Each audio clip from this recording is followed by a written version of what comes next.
Time to rock and roll from Toyota of Hollywood, where we do it every Thursday here from 11 to 3. We got a loaded show for you. We got all kinds of things. We're back from the East-West Shrine game. Well, we're back for only a couple days. Then we're headed back on the road again to the Senior Bowl, and we'll be out there next week scouting all of the young talent out there coming into the league.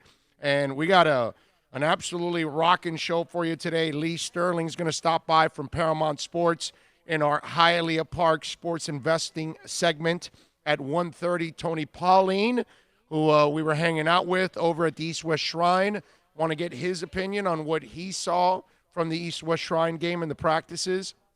We were there for all three of the important practices because today and tomorrow they're not in pads. It's walkthrough. It's not the same. Next week, Bill and I will be out there for the Tuesday, Wednesday, Thursday practices of the Senior Bowl, which are the important practices, and then we're out of there because the entire league pretty much leaves at that time. So really, it's kind of a waste after that. Craig Mish, our buddy from Fantasy Sports Radio, MLB Insider, breaks a ton of stories, is going to stop by at 2:15. We got to talk about this mess, obviously, that's going on, this scandal with baseball, which I know the Players Union is strong, and that's the weakest part about the MLB, that I feel like they're not going after the players because they're afraid that it'll be a long, drawn-out fight with the union and all that stuff. But it is what it is. We'll talk to Mish about that at 2:15. George Richards, our buddy who covers the Panthers for The Athletic, we will talk to him at 2:30. So we got a bunch of things going on the show. We got a loaded freaking show for you today. We got, it's endless the amount of things that we've got to talk about today on the program. As always, you can chime in on the YouTube chat board. If you want to get in on the YouTube chat board, you can do that, of course. As we take you till about 3 o'clock, I think we'll go. We'll give you a strong 4 hours. And once again, speaking of strong, I just got to keep saying this because every day, and this is, I say it, he's my witness. I am amazed every day at what has gone on here and the support that we're getting from you guys and the record number of downloads. We break every single week. It's crazy. And so, none of us expected it. I certainly did not expect it, but I am humbled by it, and I really, really appreciate it. I can't say enough about the crazy numbers and the downloads, and I appreciate that because, that kind of cements what we've done for many years, that I figured a lot of people would enjoy it and kind of the honesty and everything that we bring to it. And I think a lot of people appreciate that, and you're showing that. So thank you so much, really, for everything that you guys have done in supporting Bill, myself, John Cassio also, who puts in work in this one. So, yeah, a lot of people, got more people too involved. Every time we go look at the numbers, it just like your jaw drops. It's crazy. Yeah.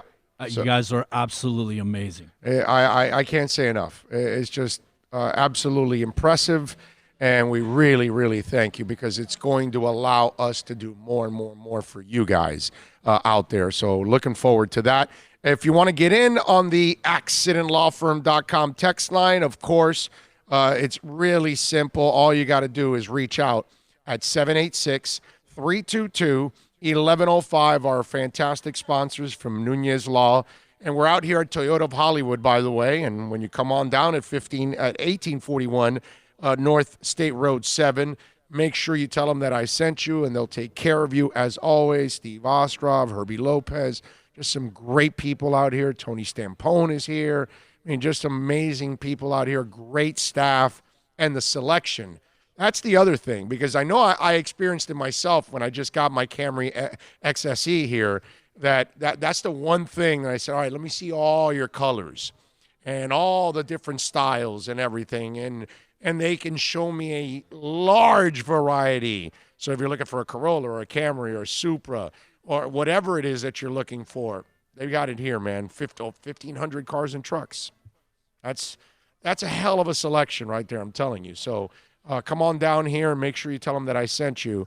And I promise you, they'll take care of you. They're good people out here at Toyota of Hollywood. And we're out here every Thursday, 11 to 3, pretty much. So make sure you check us out here on Thursdays. And follow us on social media. We'll always tell you, what's up, what's happening, what's coming up, and where we're going to be on social media. And remember, our website is up, BigORadioshow.com. Just got it up now, just a couple weeks ago, and we'll start to grow that now along with everything else. Also YouTube, Big O Radio Show. Also the YouTube channel, we've got up the videos with the players and the interviews. And we had a really good time with the players this week. They were fantastic. These young men, ready, trying to achieve their dream. And we had a lot of great conversations with these guys. A lot of personal stories and things that they're going through. So it's really cool. A lot of them were able to share some of their personal stories, and I thought that was really, really cool. So we got some guys to open up a little bit and talk about themselves. So good opportunity. Heck, Shyheim Carter, we got to talk to him about Tua. We got to talk to him about Saban and stuff, and obviously playing for Alabama. So there was a lot, not just about him, but other things, especially for you Dolphins out there that you're dying to find out every nugget that you can about Tua. Shyheim Carter was a good one to have on, so he can give us a little bit of his perspective playing with Tua. And it's an interview you'll definitely appreciate. The good thing, see, I'm not doing regular radio. On regular radio, they'll start repeating segments. You know what I mean? Because it's something that you got to do. But here we kind of go through our subject, we talk about it, then it's podcasted, and you can go back and listen to it and enjoy it. Because I thought Shyheim Carter was really, really good.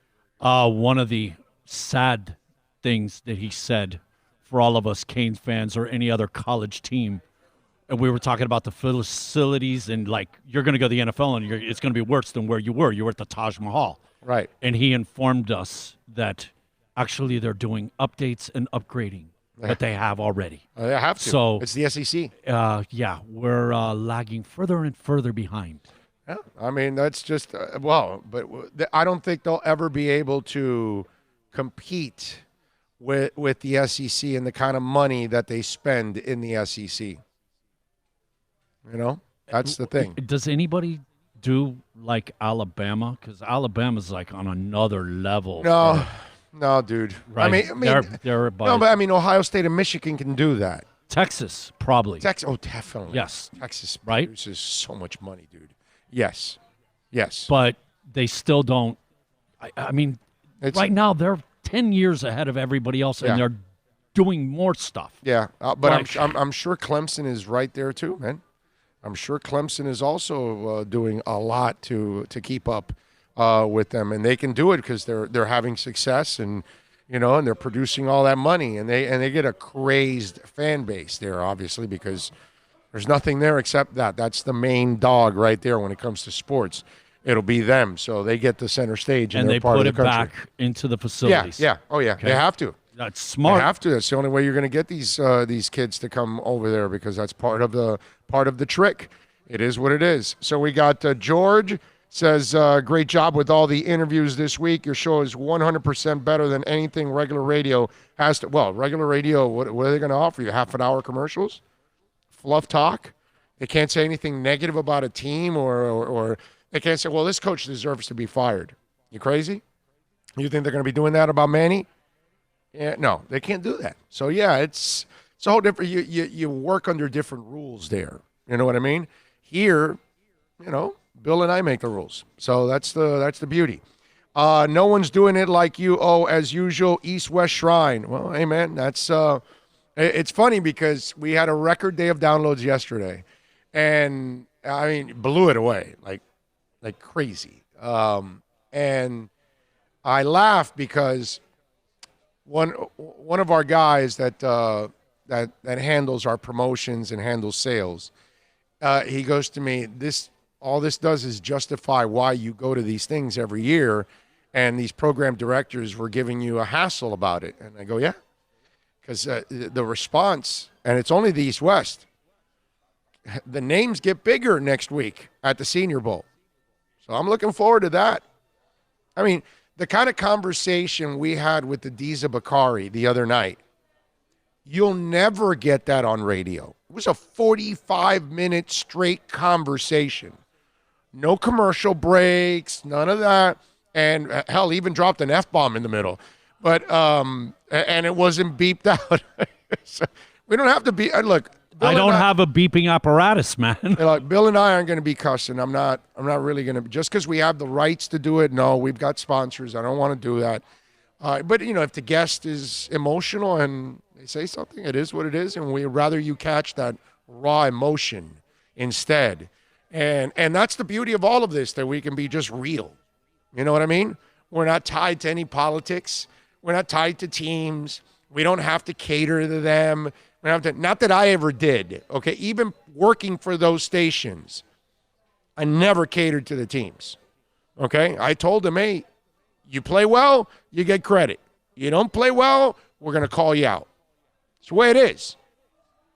And that's when I usually, cut those people off, because I usually tell them, are you dominating or something? Are you winning? Are you going to the playoffs? I'm sorry, are you having a lot of success? No. So then what's the problem here? Aren't you constantly firing your coaches? Aren't you losing? So don't come to me and complain that I'm ripping your team. And that's it. And it was over. And it got to a point where the teams know that they're not going to call me to change my mind and tell me to play some game with them, because I'm not going to do that. That's it. I'm just going to be brutally honest about what you're doing. That's all. And if you're a man, or if you're a stand-up woman, or a stand-up man, you will accept it because it is what it is. When I screw up, I'm the first one to say, damn, I screwed up, man. I got to fix this. This is wrong. Just take responsibility. Nothing wrong with that. So we get to give you brutal honesty here that you're not going to get anywhere else. It's awesome. And brutal honesty tells you I had the Spurs plus 5.5, and they lost by 6. That's there you go. Although we went 4-3 last night. That's not an indictment on you. That's just to show how good Vegas is, man. Oh well, no. Within a half a point, as usual. Yeah. No, but no, it went both ways, Bill. I'll show you. It went both ways. While I lost that, I went 4-3 last night against the number, and I'll give you my picks later on. I'm not going to do that now. We'll give it later in the show. But going over the picks yesterday, they're Vegas is Vegas, right? So you go over it, right? Listen to this. This is fantastic. Here are the games from last night. So I lose the Heat game, right? I take San Antonio plus 5.5. They win by 6. I had Philly minus 7. Why did it do this? I did not. Hate when this does this. Why did it do this? Now I got to go back. All right, here we go. Damn it. Then I get Philly minus 7 against Brooklyn. They ended up winning by 4 on that spread. They won by 11, so only a 4-point difference. I took Indy minus 2.5. They won by 5. Okay? I took the under 230.5, and by the way, that under came through for you, Bill. Okay, Washington, Chicago. It was, let me see, where is it here? Wizards and Bulls were 221, and it was 230.5. I told you.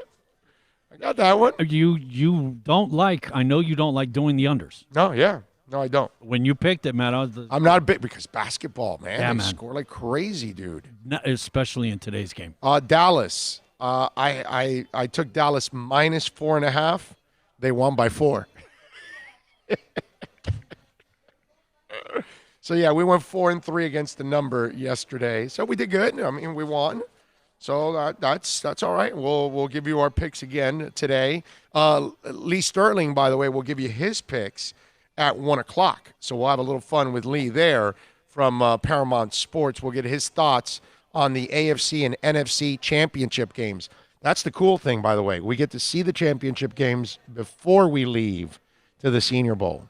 Because the Senior Bowl, now that they delayed the practices starting on Tuesdays, when it was Mondays, then we would be traveling on the day of the conference games, which, normally sucks if you got to travel on the day of the conference games. So we won't have to do that, at least. Anyway, so we got all of that going on. And, of course, plenty of things going on in the world of sports. If you want to chime in, you got any questions, any comments, any insults, even a compliment if you want to sneak one in, you can do it there on the YouTube chat board where I see plenty of people already chiming in. Of course, you can reach out on the accidentlawfirm.com text line, 786-322-1105. That's 786-322-1105 if you want to get in on the program. Full lineup for you. 2:30, George Richards covering the Panthers. Craig Mish at 2:15. We'll talk to Tony Pauline at 1:30. We'll get his expertise on the draft, and we'll get his thoughts on what he saw at the East-West Shrine game. And, again, throughout the week, James Morgan and Kevin Davidson, to me, were the two quarterbacks that really stood out to me. Those were the two guys that I thought were the best passers. Remember. Davidson, I think, has a slightly stronger arm than Morgan. Both can make every throw in the book. Morgan, I think, has better touch passes than Davidson. Davidson's a guy that loves to throw the fastball because he's got a big arm. So these are kind of guys that they're nice projects in the third day of the draft. They're guys that you want to take a look at and say, okay, you know they're not Joe Burrow, right? You know they're not Tua minus the injuries, that you feel really good about the player. Here you say, okay, lesser competition, he's got some skill sets, all of that stuff. They're both really smart. They both carry themselves the right way, right? I mean, don't you like both guys? I thought they were really likable. I was just going to say, man, their intelligence level. Yeah, and I thought Kelly Bryant was the third guy there. I thought Kelly did a really good job overall throughout the week. And for me, actually, personally, I think he did a little better than I expected for my expectations, because I kind of didn't have high expectations for him, but I thought he was pretty consistent overall, and he kind of showed that he can do all the things that you really need. He can move around, he can throw on the run, he's got good accuracy downfield. He was pretty accurate on the intermediate stuff. He made quick decisions also. That's one of the things that I like of what I saw. There were a lot of things to like out of those three guys. Those three guys, to me, were the guys that stood out. And I wouldn't put Morgan ahead of Davidson or Davidson ahead of Morgan, because there's, again, qualities that I kind of like about one over the other. But I will say this. If you take Morgan or Davidson in that third day of the draft, I got no problem. Even Kelly Bryant, you want to work with him? I think those are three project guys that I saw this week that I don't care what you do in the third day of the draft. You take one of those guys, I'm going to be excited. But you're going to see me in Vegas. I'm sorry. You're going to see us in Vegas celebrating and loving it. Okay? I guarantee you that. I like what I saw from those young men. Tavian Feaster, everything I thought about, and we tried to get him on the show. I like what I saw out of him. I thought Tony Jones had a terrific week out of Notre Dame. I was really, really impressed with him. I thought some of those guys, did a lot to help themselves. DeAndre Overton from Clemson, big receiver. Like what I saw from him. John Hightower kind of came in with a reputation, lived up to it, from Boise State. Jawan Johnson from Oregon. Aaron Parker. I thought Aaron Parker's best day was on Wednesday. And he made a couple of catches in the corner of the end zone that were really, really nice. And listen, how many of us watch Rhode Island football, right? And the guard stood out to me. That's a nice project guy to take in the third day, and the receiver. two guys from Rhode Island. And one of the things that I've learned to do, okay, is when I see a small school guy, I never, ever assume, he's just here because, he was the best of his bunch and they gave him a token invitation. No, dude. No. NFL people saw something in you. There's a buzz. There's something about you why you're here. Okay? It's like the Barry kid. Not Barry University. Okay? That wide receiver.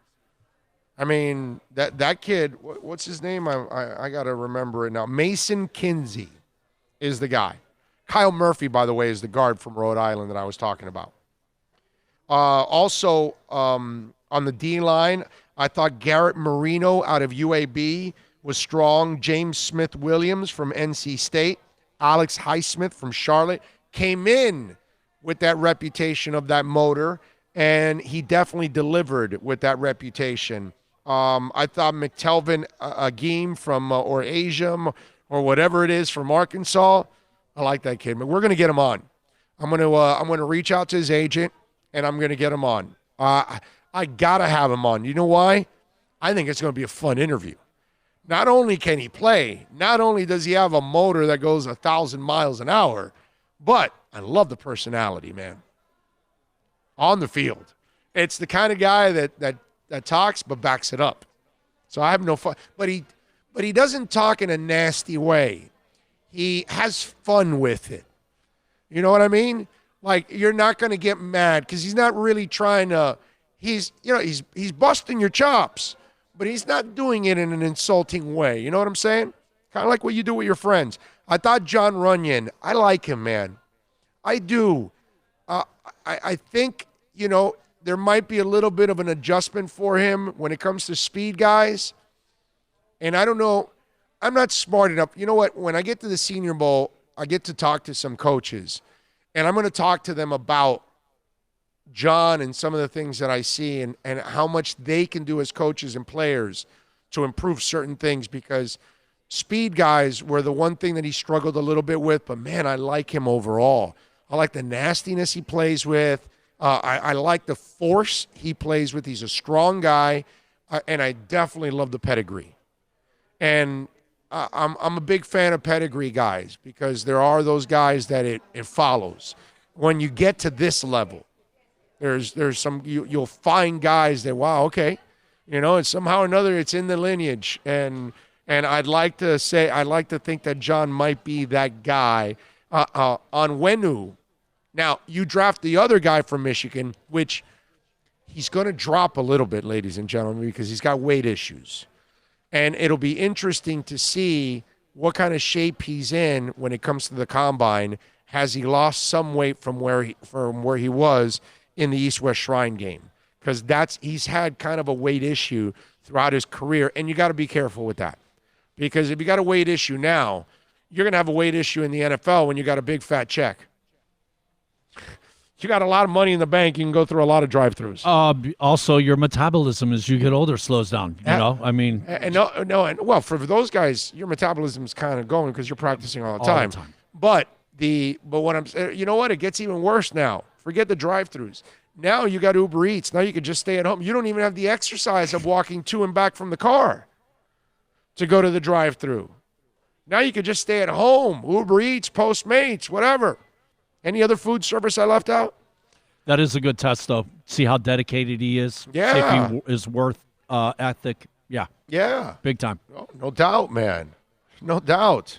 So we had several guys that I would tell you stood out at the East-West Shrine game. Did you mention the? I don't think you said Gaziano, the Northwestern kid. The kid. Northwestern kid. Yeah, yes, man. That's another one. Great motor. 100 miles an hour. Yep.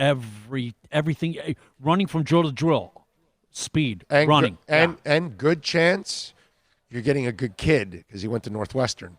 Brains. You got to hit the books there. There's a good chance. I'm not saying it's perfect because there's no such thing as perfect, but you get a guy from Northwestern and he can play football.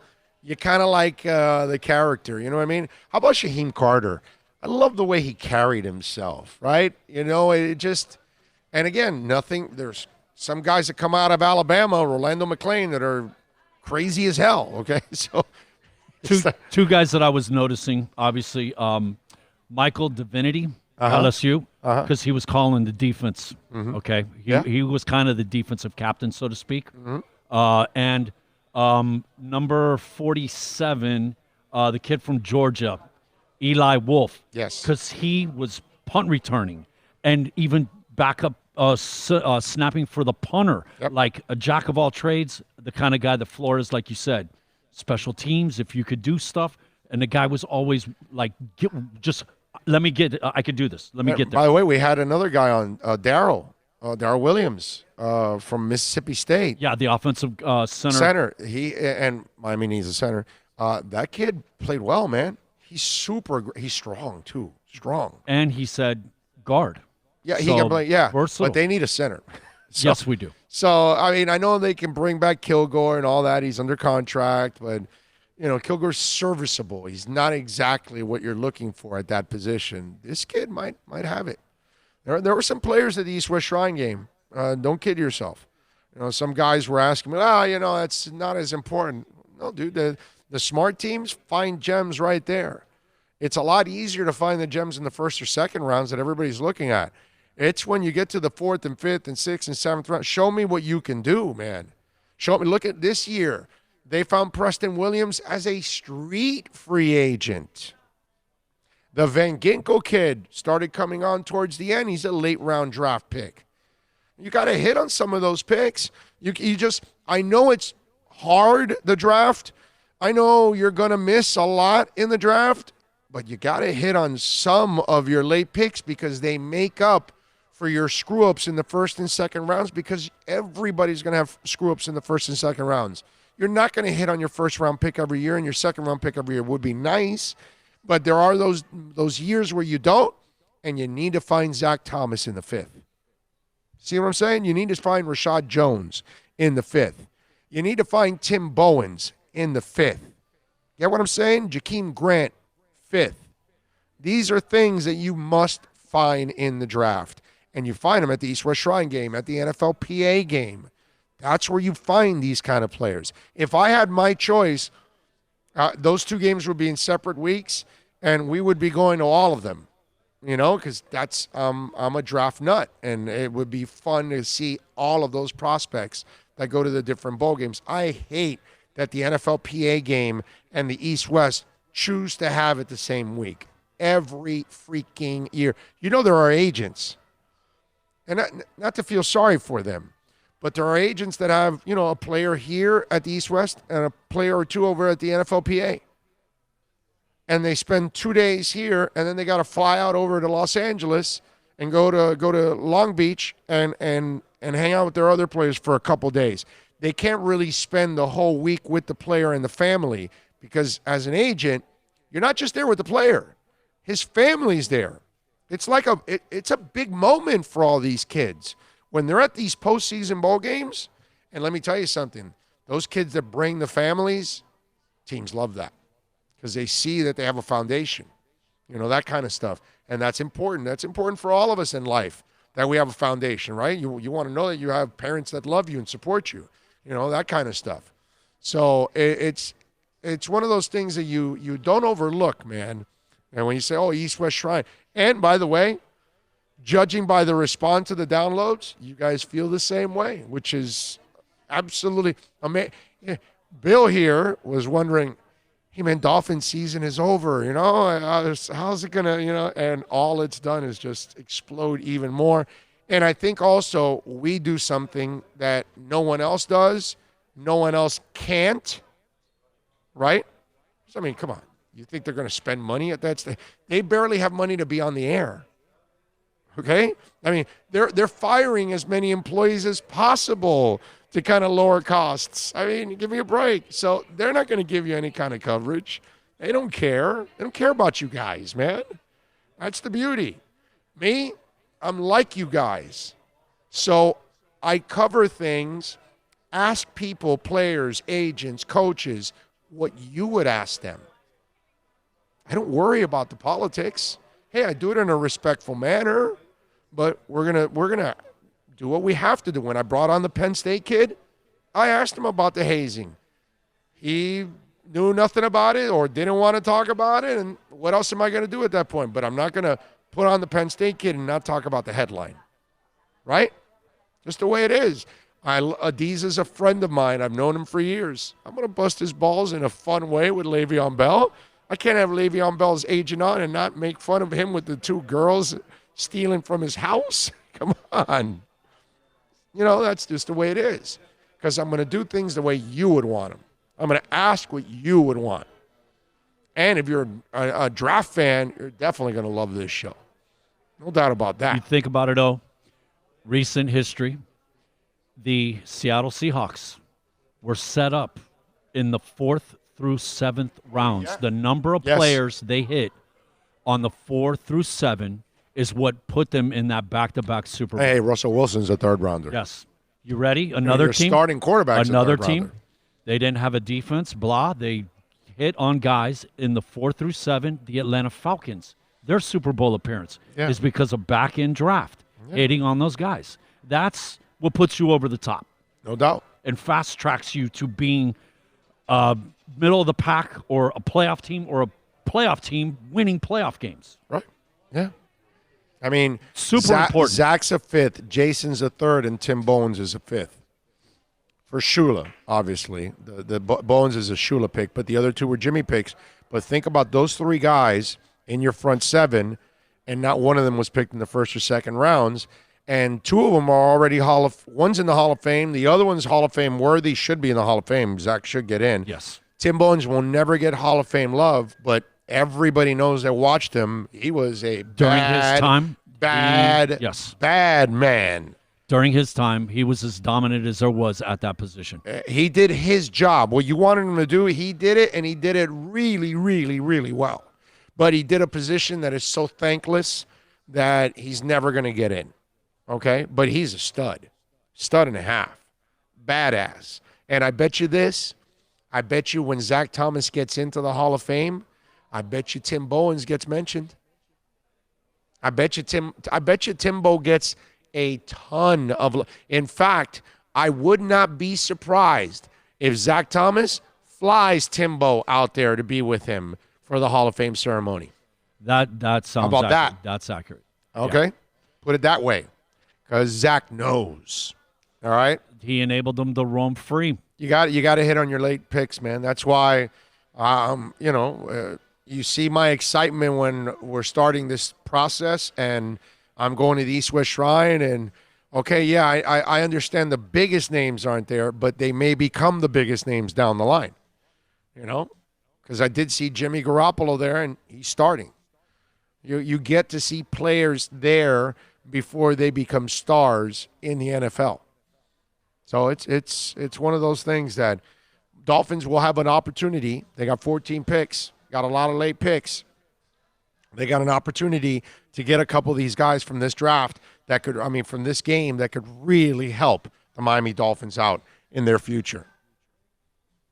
So easily. Yeah. Oh, easily. Between the East and the West, 20 guys.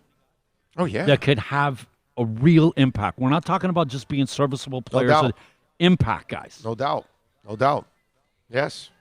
Several guys. Yeah, there was a lot of players I liked in this draft. Let me tell you where we're at. We're at Toyota of Hollywood, 1841 North State Road 7, where they've got over 1,500 cars and trucks. You can save up to 50% right now, man. I mean, that's crazy. In stock, up to 50% or less for some of these vehicles. They've got 72-month financing. They'll make your payments until 2021. They've got all kinds of great programs. They are the #1 volume Toyota dealership in the Southeast United States, folks. Come on out here. Check out the 400,000 square foot state-of-the-art facility, and that's why they're open till midnight, because they are selling vehicles. 1841 North State Road 7. Tell them that Big O sent you. I promise you they will take care of you. Mention me. Mention the Big O show. You will be. How about the Highlander? 2019 pre-owned. Listen to this. 38,000? No. 31,000? No. 27,775. That's amazing. Toyota of Hollywood. Thinking about buying or refinancing a home? Act now. Home values are ticking up. Don't put off making a move any longer. Call Michael Kodzie now at Choice Mortgage Bank, 561-441-2730, while mortgage interest rates are still at historical lows. Call now to get pre-approved and buy your dream home. If you're currently paying over $800 a month for rent, call 561-441-2730 now before interest rates go up. Down payments as low as 3.5%. Veterans may qualify for no money down. If you own a home, but you're upside down, Michael Kodzie can help. If you're being denied by your bank or your loan process is taking too long, call 561-441-2730. Act now while fixed rates are still under 3.5%. Offices in Boca and Boynton Beach. Rates and terms subject to change daily without notice. Equal housing lender. NMLS 122081.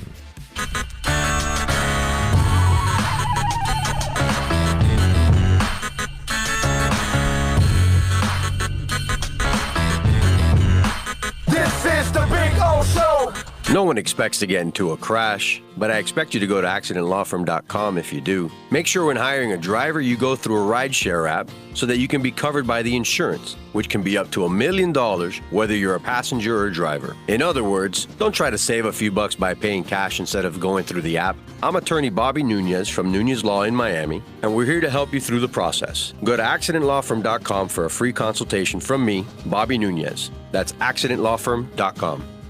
America's safest and best-selling compact luxury SUV is at Acura of Pembroke Pines, and this is how we do it. RDX, $339 a month at Acura of Pembroke Pines, the #1 volume Acura dealer. The world's biggest band is coming twice. Metallica. Headlining the Welcome to Rockville Music Festival. 2 different nights, 2 different sets. The weekend of May 8th through the 10th. Go to welcometorockvillefestival.com for all information. Get your tickets on sale right now. The one, the only Metallica. Go to welcometorockvillefestival.com.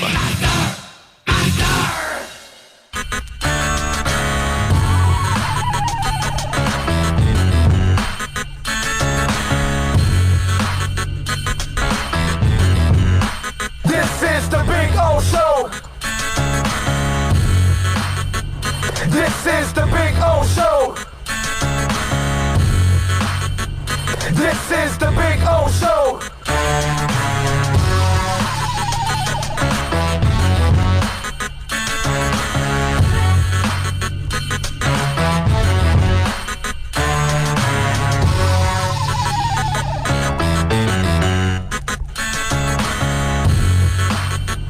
This is the Big O Show. This is the Big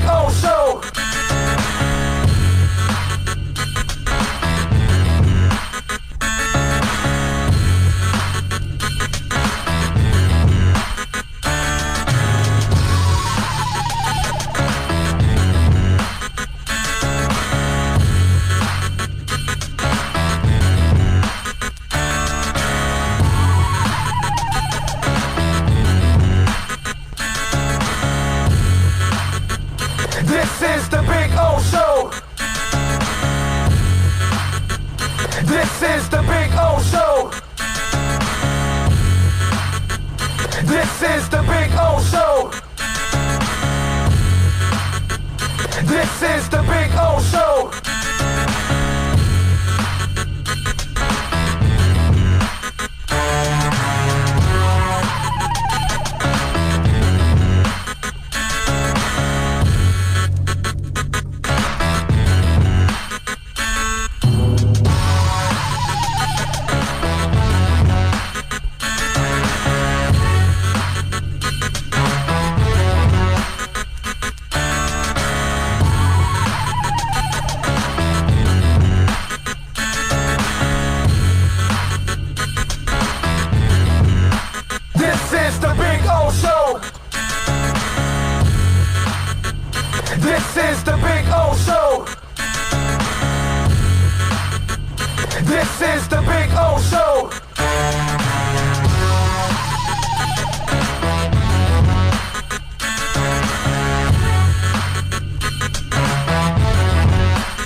is the Big O Show. This is the Big O Show.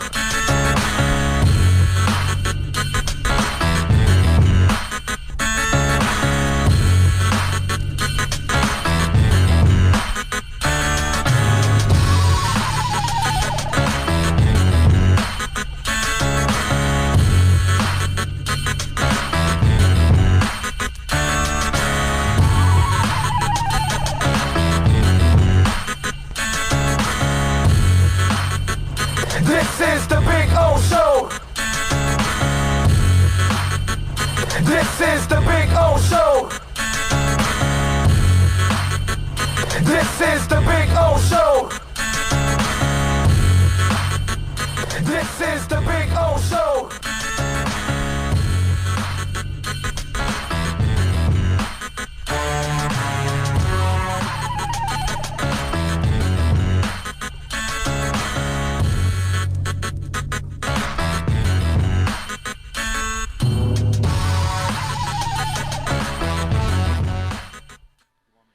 All righty, welcome back. We take you, of course, till 3. If you want to get in on the accidentlawfirm.com text line, it's 786-322-1105. That's 786-322-1105 if you want to get in on the program as we take you, of course, till about 3 o'clock. A lot of things, man. So much stuff to talk about. You can also chime in there on the chat board. Let me see what we got here on the chat board. Big O players seems at ease with you having a conversation with them rather than strict Q&A. If Conor McGregor loses, get ready for Pacquiao versus McGregor at the county fair. God, that's just – I don't even know why anybody would watch Pacquiao McGregor, man. It's a joke. You know what? I watched it last time because I had no choice. I knew it was going to be a joke, but I do this for a living, so I have to watch this. I have no choice. You know what? I think I'm not going to watch it this time. I think this time I'm going to ban it. You know? I am. If that fight happens again, it's like if you do Pacquiao Mayweather, Pacquiao, McGregor. I'm sorry. What is it? No, Mayweather McGregor. I don't want to see Mayweather McGregor, and I don't want to see Mayweather Pacquiao. Those aren't fights. That's all. But now I do want to see Conor up against. I don't even know if Khabib will give him a shot at it, but I just would love to see Khabib beat the crap out of Conor again. And let me tell you, if he beats this guy, if he beats Cowboy, and then he takes on Masvidal, oh my Lord, that's going to be so much fun because Masvidal is going to pound him into submission. And I hope he takes time with it. I hope Masvidal stretches it out and keeps him on a string throughout the entire fight and just beats the living crap out of him because that's really what Conor McGregor deserves. This is a guy that punches old men at bars. He's a scumbag. So I got no sympathy for Conor McGregor. Here's to him getting his ass kicked. Really bad by Masvidal and or Khabib. Khabib has nothing. Why would Khabib even take him on again? That's the amazing part, right? There's no reason to take that guy on at all. He has nothing to prove. So we'll see. Anyway, let's see. What else do we have going on here on the program? We've got the Heat winning last night against the Spurs, 106-100. Kendrick Nunn went red hot yesterday, 13 of 18, 5 of 7 from three-point range. The kid had it going on, 33 points. They were Spo after the game was talking a little bit about how his assistant coaches were talking about how this was kind of brewing because Kendrick's been shooting really, really well during practices and that they were kind of waiting for this night to break out for him. And obviously it's been a terrific year for him. He has his ups and downs, right? He's streaky, right? And remember, he's a youngin', man. So the fact that he has these streaks, it's a good thing because it shows you that the ability is there. And what I like about Kendrick Nunn, okay, while offensively he's not as consistent as you would like right now, but again, he's a baby. It doesn't affect his defense. It doesn't affect him assisting and facilitating. It doesn't affect him being an all-around player. So even when he's not shooting well, that's been one consistent thing that I got to give him credit, that it's not like he gets down on himself and then all of a sudden, he's not trying as hard on the other end, or he's screwing it up, or it's, like some people, they get flustered and then it affects them in other areas, and that happens to players. It doesn't happen to him. And that's where I give him a lot of credit, that he is the same dude night in and night out, whether he's shooting well or he's not. And obviously last night was a treat to watch. We got home, and there was, I don't know, like a little bit of the second half left. And so I had to rewind to watch it over again. But it's always a beautiful thing because you get to speed through the commercial, so you watch it pretty quickly. But it was nice to watch him play the way he played. Bam, obviously, the star. How about Derek Jones Jr.? I mean, 12 rebounds yesterday. Somebody was asking me about Winslow, and this is what I was telling you, that this is why you don't miss Winslow as much. Because Derek Jones has kind of been that guy that has filled that void for you in the process. It's pretty cool. Dragon, 17 points off the bench as always. He's just really, embraced that role. So it was fun yesterday. They snapped the small losing streak. They were 3-4 in their last 7, so now they're 4-4 in their last 8. So that's good. Now they've got OKC at 8 o'clock tomorrow night, and that, my friends, will be a difficult game. OKC's playing some ball. I lost yesterday with OKC. I had them yesterday, but they came up short and ended up losing. But that will be a really tough game because OKC is playing really, really well right now at 8 o'clock. Tonight, the Panthers are back in action, 7 o'clock. Kings are at Panthers. And let me tell you, it's this Panthers team is one that you can't get your fingers on, right? You can't figure them out. They're frustrating. They don't get on track. They're in the 10th spot right now in the conference. It's just one of those things. George Richards is going to join us at 2:30 to talk a little bit about that. But how about Gerard Gallant? Did you see Gerard Gallant got fired again by the Las Vegas Knights? Did they call him a cab? I'm just wondering. Now, let me ask you something. Does this in any way justify what the Panthers did?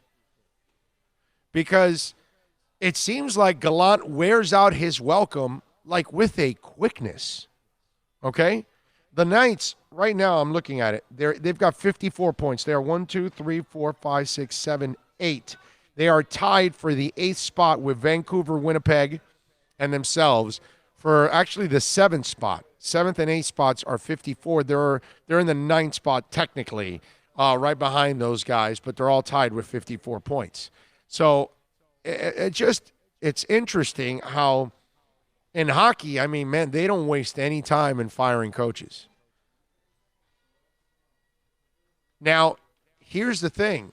With Quenneville, you're not going to fire Quenneville because he's proven he's won Stanley Cups.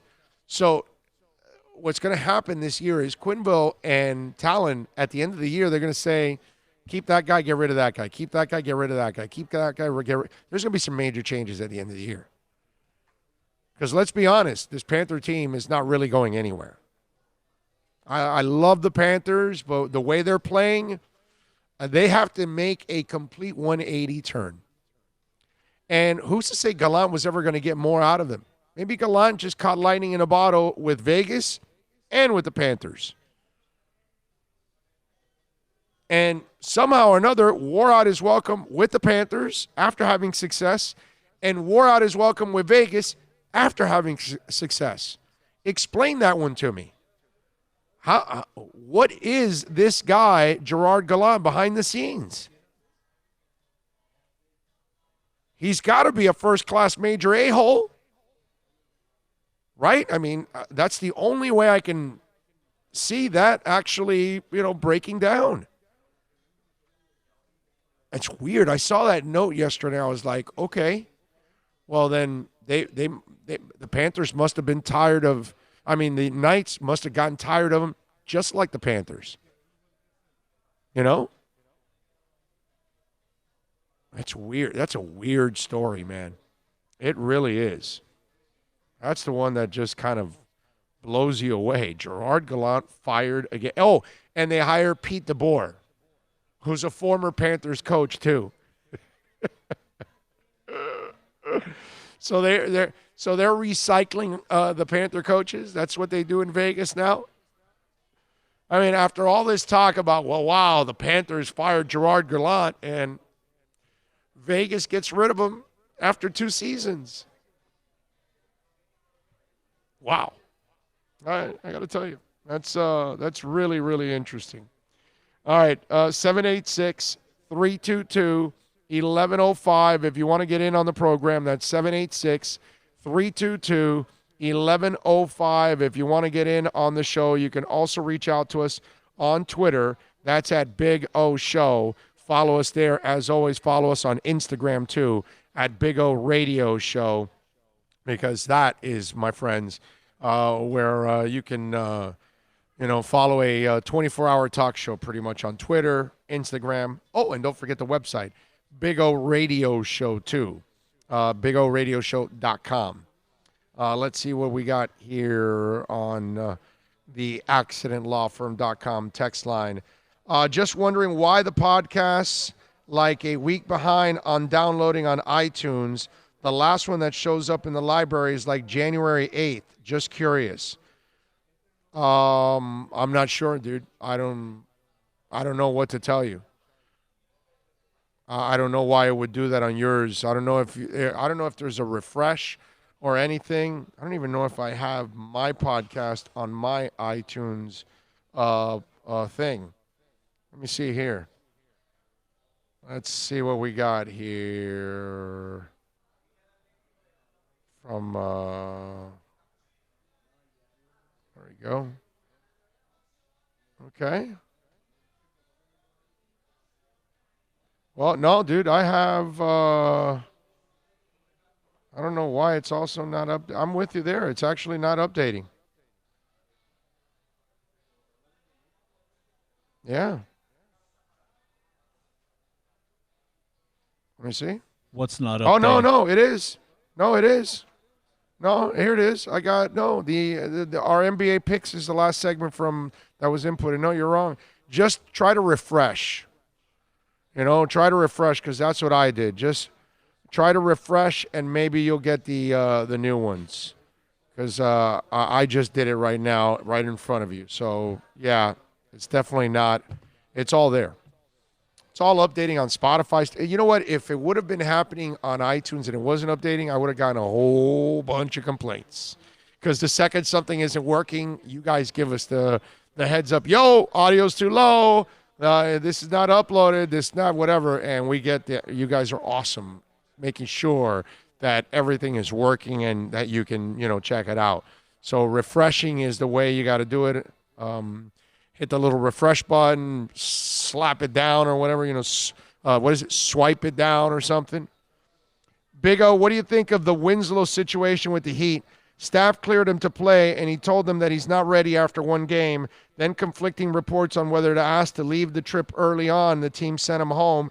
He wasn't made available to media, but walking out told Ira things are getting real. Eugene and Homestead. Hey, you know what, Eugene? I'm at a point now with Justice Winslow, as much as I like him, you know what, dude? He's unreliable. He's just forget about talking about his game already. Okay? Look, he's never going to be a shooter. He's never going to be a great scorer. Those days are done. Okay? He can't finish around the rim. I have a hard time believing anybody that can't finish around the rim is going to end up becoming some kind of a scorer. Okay? So all he does is break down. And you want to see me lose patience with people? Injuries. I'm not a fan of being unreliable. Period. Okay? No, man.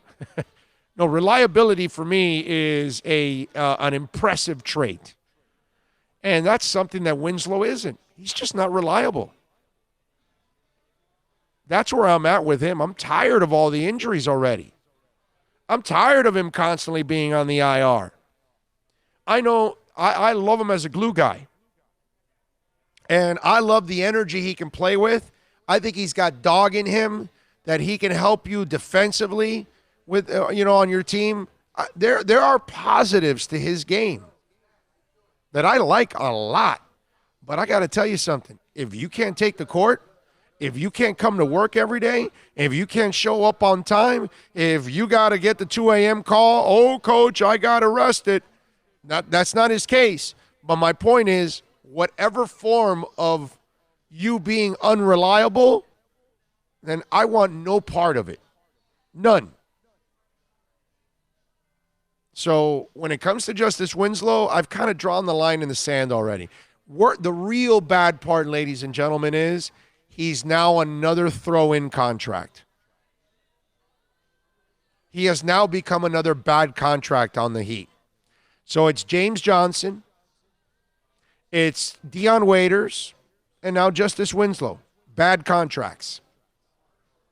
And these are just and the thing is, Miami just has to play out these contracts because they don't even have draft picks to tie him to try to get rid of. And the fact that he can't stay healthy will never help you in trying to move him. If Justice Winslow was playing the entire season, then I tell you, you have a shot at moving him for something. Not anything great, but something. Now, you have pretty much no shot at moving him unless you're getting something really bad in return. So that's what I would tell you about Justice Winslow. Enough is enough already. Put his ass on the bench. Don't use him anymore. And, if you get a bunch of injuries and he happens to be healthy, use him. And if he doesn't, then he's not a positive anymore for you. And again, Derrick Jones Jr. has made him even more, what is it? Dispensable, right? Is that what it is? That's all. So get rid of him now whenever his contract's up, because obviously you're stuck with that bad contract, just like you're stuck with Dion Waiters and you're stuck with James Johnson. Got to live it out, man. Keep hitting on young guys. Keep hitting on the Carlos Silvas of the world, and the Kendrick Nuns and the Duncan Robinsons. Keep hitting on those guys. Go find another guy like that next year. That's about your only hope right now. Lakeisha says, good morning, everybody. Thank you, Lakeisha. Appreciate it. Appreciate all the folks out there. Ty, Lakeisha, George, all of you chiming in. Those of you watching, we appreciate you on the YouTube chat board and spreading the word and telling folks about the show. Appreciate that in a big-time way. Anyway, if you want to get in on the accidentlawfirm.com text line, it's 786-322-1105. That's 786-322-1105. Let me tell you about VSS West Pines. I'm telling you, man, when you talk about VSS West Pines, mention the Big O Show, and you will get 10 to 20% off. Now, I want to say something, because when you do visit our sponsors, please mention our show, because there was a gentleman. I went to VSS West Pines last Friday, and I was hanging out with all the guys there, and of course Sasha, the responsible one, and we were having some fun. And I got to tell you something. One of our listeners came in. and he recognized me, said, "Hey, Big O, I didn't think I'd see you here." And he was a really quiet guy. So if you're watching, and I appreciate you, and I did not get your name. Well, you told me your name, but I probably forgot, and I'm terrible with names until I, see you several times.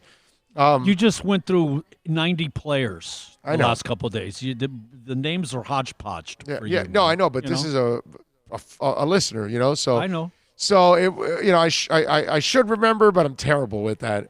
Early on, the first couple times. So I'll remember your face. The name is the one that will always get me. In fact, that happened to me at the East West Shrine. A guy that I hung out with at the Combine a few years back from the Eagles. I looked at him and go, "Oh, man, we hung out at the Combine." I forgot his name. Anyway, so if you go to our sponsors, like he went in and bought something and left, did not say anything. So if you do go to our sponsors, if you come to Toyota of Hollywood, if you go to Craig's Inn Acura, if you call Choice Mortgage Bank, if whatever it is, you go to VSS West Pines, right? Pallet Rack City, you got a company and you need racks for your warehouse. Make sure you tell them about our show and where you heard it, okay? Because that's the way we kind of grow with all of this. You know what I'm saying?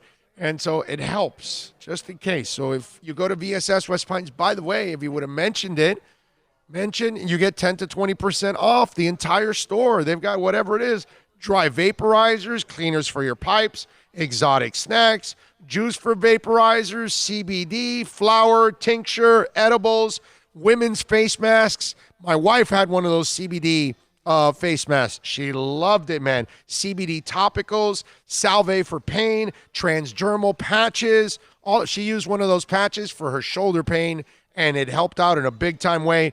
Hookahs from all price ranges, from $19.99 and up. They have the Seth Rogen one, that special one. So for those of you that love your water pipes, you got to go there also. Go visit them on Instagram and Facebook at VSS West Pines, the website VSS West Pines, and you get 10 to 20% off. Tell them that Big O sent you. They will take care of you. VSS West Pines. Plus tax, tech title. It includes $8.99 dealer fee on approved credit. Offers end 11/10/19. Over 1,500 Toyotas are on the ground, and truckloads of new 2020 Toyotas just keep on coming. To eliminate all 2019 models, Toyota of Hollywood is holding the ultimate 2019 model year changeover event. Make us an offer, any offer, and you can buy a Toyota at up to 50% less than their original MSRP when new and used. 50% less. A pre-owned 2019 RAV4, not $30,000, $19,775. A pre-owned 2019 Camry LE, not $26,000, $17,775. A pre-owned 2019 Corolla LE, not $22,000, $12,775. Pay up to 50% less at Toyota of Hollywood, the #1 volume Toyota dealer, based on total retail sales of new Toyotas in the Southeast region for 2014 to 2018 per SET, on 441 between Hollywood Boulevard and Sheridan Street. Open till midnight. Thinking about buying or refinancing a home? Act now. Home values are ticking up. Don't put off making a move any longer. Call Michael Kodsey now at Choice Mortgage Bank, 561-441-2730, while mortgage interest rates are still at historical lows. Call now to get pre-approved and buy your dream home. If you're currently paying over $800 a month for rent, call 561-441-2730 now before interest rates go up. Down payments as low as 3.5%. Veterans may qualify for no money down. If you own a home, but you're upside down, Michael Kodsey can help. If you're being denied by your bank or your loan process is taking too long, call 561-441-2730. Act now while fixed rates are still under 3.5%. Offices in Boca and Boynton Beach. Rates and terms subject to change daily without notice. Equal housing lender. NMLS 122081. No one expects to get into a crash, but I expect you to go to accidentlawfirm.com if you do. Make sure when hiring a driver, you go through a rideshare app so that you can be covered by the insurance, which can be up to $1 million whether you're a passenger or a driver. In other words, don't try to save a few bucks by paying cash instead of going through the app. I'm attorney Bobby Nunez from Nunez Law in Miami, and we're here to help you through the process. Go to accidentlawfirm.com for a free consultation from me, Bobby Nunez. That's accidentlawfirm.com.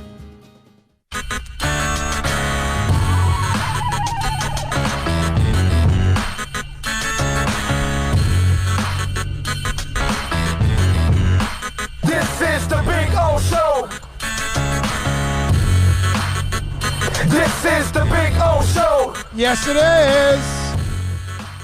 All righty, welcome back. We take you, of course, till about 3 o'clock. We got a loaded show for you today on the program. We got a bunch of guests that are about to join us in the next hour. We got one more hour where we'll be talking a lot and talking about, I got a bunch of subjects that I want to get to also. But Lee Sterling is going to join us at 1 o'clock, and we'll talk a little wagering. We'll get into the AFC and NFC championship game. We'll get his thoughts on those games in our Hialeah Park Sports Investing segment. At 1:30, Tony Pauline, my buddy, he is going to join us at 1:30 so we can talk a little bit about what he saw at the East-West Shrine game. I can tell you what I saw, you know what I'm saying? And I do that every year, but I always love bringing on other people that I know are there, and they do this for a living, and get their thoughts on some of this stuff, and obviously always with a little bit of a Dolphin twist, which is the way we like to do it here. At 2:15, my buddy Craig Mish is going to stop by, MLB Insider, Fantasy Sports Radio host. We'll talk about this scandal going on in baseball and cheating scandal.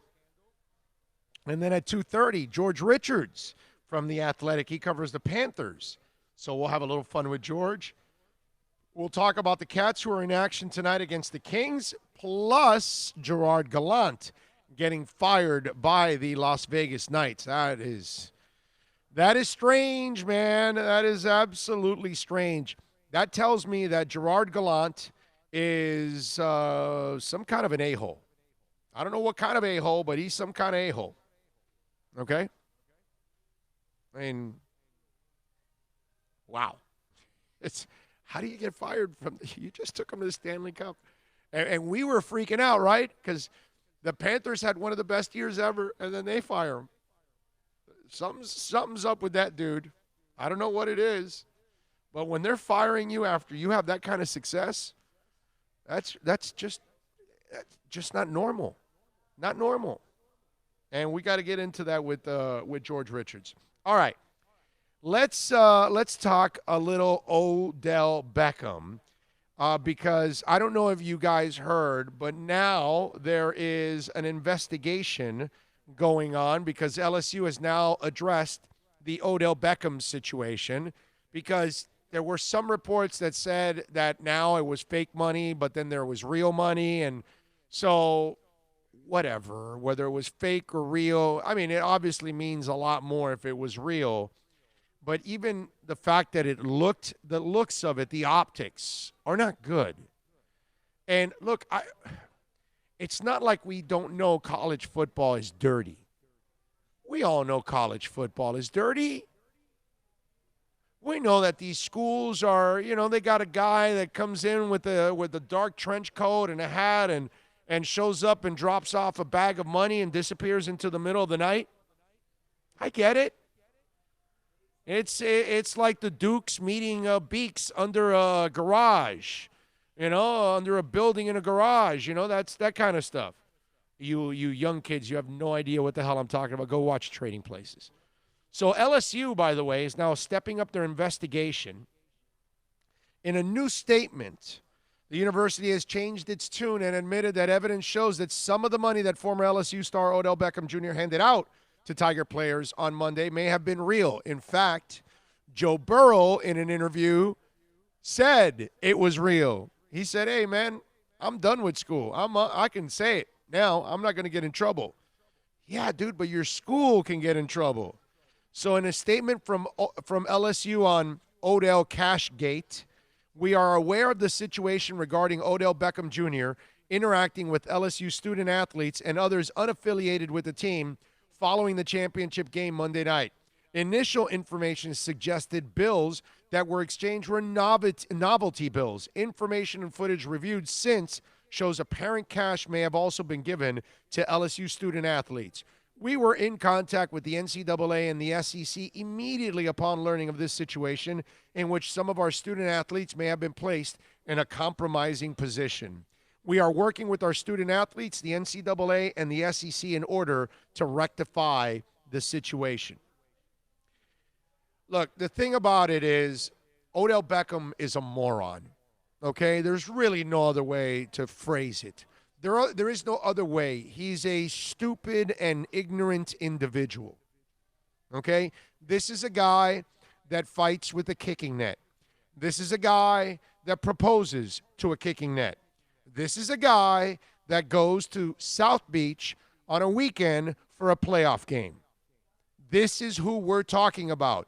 This is the moron that thinks wearing a watch in a game is a requirement.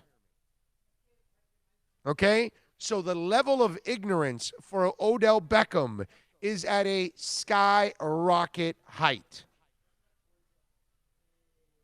So the fact that he would be stupid enough to be handing off bills to LSU players and not actually doing the math in his head that, hey, I might get my school and these young men in trouble. But he doesn't care because he's an idiot, because he only cares about the spotlight. And this is their spotlight, not his. But yet, he had to interject himself and get in their spotlight, in their moment. They're the ones that achieved this championship, not you, Odell. Oh, and by the way, Odell, you've won nothing. So what are you doing, bro? Have a brain. I know you don't. I guess the dye that you put into your head, I guess it penetrates your skull and gets into your brain, whatever it is. But you got to stop being a moron.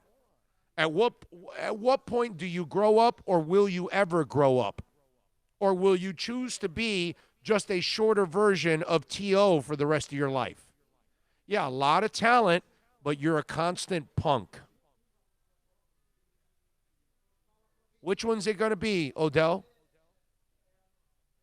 I mean, you got to be smart enough to think, man, I don't want to get my school, LSU, in trouble.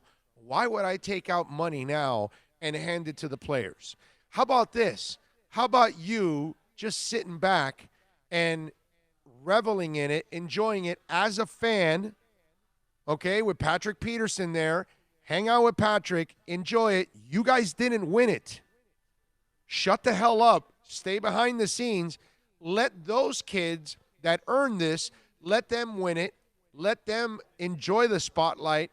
Let them enjoy the moment because it's their moment. You're not getting a ring for this championship. They are. But no, you got to get yourself in the middle of it. And now look what you've done. You wanted to put a highlight out there of you being cool because you're handing out cash to young guys. Like that's supposedly cool. There's nothing cool about that. You just wanted to be in the spotlight now because that's what you do. And again, it's a negative spotlight. That's the thing about Odell, man. His spotlight, it's on a consistent basis. It outweighs the positives. Because the guy cannot stop making a stupid headline because he did something stupid. It's really amazing. And you can't do anything to Odell. The NFL can't do anything to him. You know what? I hope LSU bans him for life. I hope LSU does not allow him on the field ever again for a game, doesn't allow him in the campus. That's what they should do. Well, listen, Odell, you are a detriment to our football team, to our program. We can't have you around. You will no longer be approved for any credentials.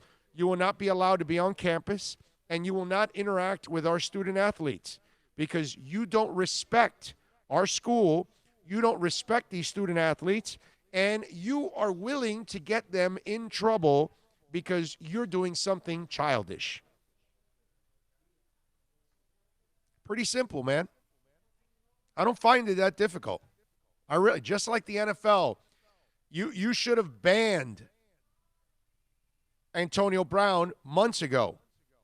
But no, you just leave it hanging around And you wait until the Saints have to bring him in so they can embarrass themselves and the league because you couldn't do the right thing. Well, LSU, do the right thing now. Ban Odell Beckham from any kind of activity or the campus of LSU. That's what you should do. You don't need him. He's not really the example you want to set for LSU. Let's be honest now. Outside of talent, there is nothing at all that you admire about Odell Beckham. Nothing. That's it. Outside of his football ability, there is nothing else impressive about him. Not the way he carries himself, not the way he acts, not the teammate that he is, nothing. Not the awareness, nothing. There's no leadership, nothing. So why would you want to be associated with a guy like that? A guy that doesn't care, only cares about himself. That's it. Do the right thing, LSU. Ban Odell Beckham from your program. Period. And tell him straight up why you're doing it and why you should be banned. That's all. 786-322-1105. That's 786-322-1105. If you want to get in on the program, you can also reach out to us on Instagram at Big O Radio Show. Don't forget, go to the website, BigORadioshow.com. That's the other one that you definitely want to reach out to here on the show, baby. Demi Lovato will be singing the national anthem at the Super Bowl. That broke this morning. Not that it does anything for me. Cute girl, whatever. I don't know. It's not, I don't know. It's just Demi. It's more of a kiddie or a teenage act that's performing. Just wish you would have gotten somebody that's a little bit more, I don't know, more, let's say, reaching out to all audiences. You know what I'm saying? Somebody that almost everyone can identify, like Adele. You know what I'm saying? Somebody like that. That to me would have been cool. Demi Lovato is pop music, bubblegum music that most adults aren't listening to. You know? I don't know. Maybe Bill's one of the few adults that listens to Demi Lovato. I think Bill has Demi Lovato in his car. I think he has her entire catalog, and he jams it on a consistent basis. Get me somebody a little bit more mainstream than Demi Lovato. What names would you consider mainstream that everybody can kind of identify with, young and old? Like when they did Whitney Houston, I mean, Whitney Houston's everybody. And congratulations to her getting into the Rock Hall of Fame. But, you know, just give me somebody that, and I get nothing against her personally. She can sing. She's a nice-looking girl, all that good stuff. She is a star in her own right, but, you know, it's kind of like, what's the name of this girl that's really pretty that was going on with Justin Bieber? What's her name? She had all these substance abuse issues, too. Selena. That, you know, that, I get it. But, again, kind of a, you know, a kiddie type thing. You know? Get me Justin Timberlake. Get me, trying to think of, the London guy, R&B guy. Damn it. What's his name? Oh, I'm brain farting now. Oh, he's so good too, man. He recently came here. He was at the Fillmore. Oh, God, now I'm forgetting his name, but you know what I'm talking about. London is his last name, if I'm correct. R&B guy with the piano, married to Christy Teigen. Yeah, I can remember Christy, right? I can remember his last name. I can remember he was at the Fillmore. But I got the brain fart now, and I can't get his first name. Anyway, but somebody like that. Lovato's nice. I think you could do a little better than that. That's all. It's kind of like that. The halftime show will be sexy. You'll have every man watching because it's Shakira and J-Lo. Right? But musically, I remember I was at the Lionel Richie concert with the wife, and we were talking. I don't know. We were talking music and a couple people there or whatever, and J-Lo came up, and some lady I was next to, my wife, says, "Oh, she's so amazing, all this and that." But then I looked at it and I go, "Yeah, I'm sure it's a great show, but you're not really going there to go see a great singer. That's not what you go see J-Lo for. You go to see the show, the looks, the performance, all of that. Not really because you're wowed by an incredible voice or anything like that."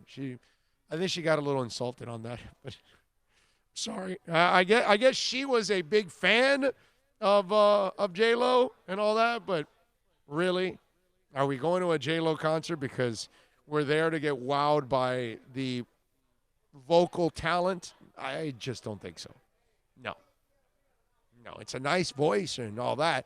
It's kind of like Janet Jackson. Great music, a lot of hits, but it's not like you're going there because you're going to get wowed like when you see Whitney Houston or Adele or Pat Benatar or Ann Wilson or a slew of other like badass singers that I can mention, over the years. You know what I'm saying? And when you're going there, it's you're going to see the talent, not the talent. Know what I'm saying? So that's where I would just say, I saw the news and I was like, eh. And I think that's what most of adult America said when Demi Lovato was announced as the singer of the national anthem. Adults were like, eh.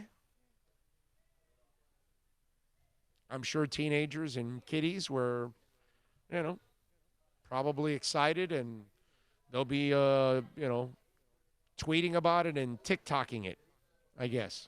Whatever.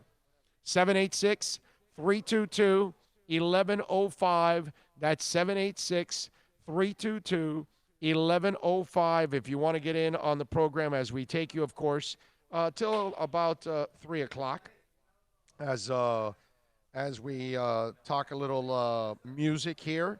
By the way, the Hall of Fame class, the Hall of Fame Centennial class was announced.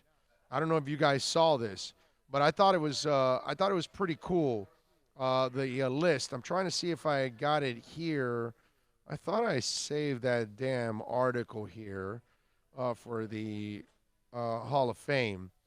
But anyway, they announced the class, and let me see if I can pull it up for you. It's a hell of a class that they announced. Now, the Hall of Fame Centennial class is not the Hall of Fame players per se that were like what we're talking about. What's it called?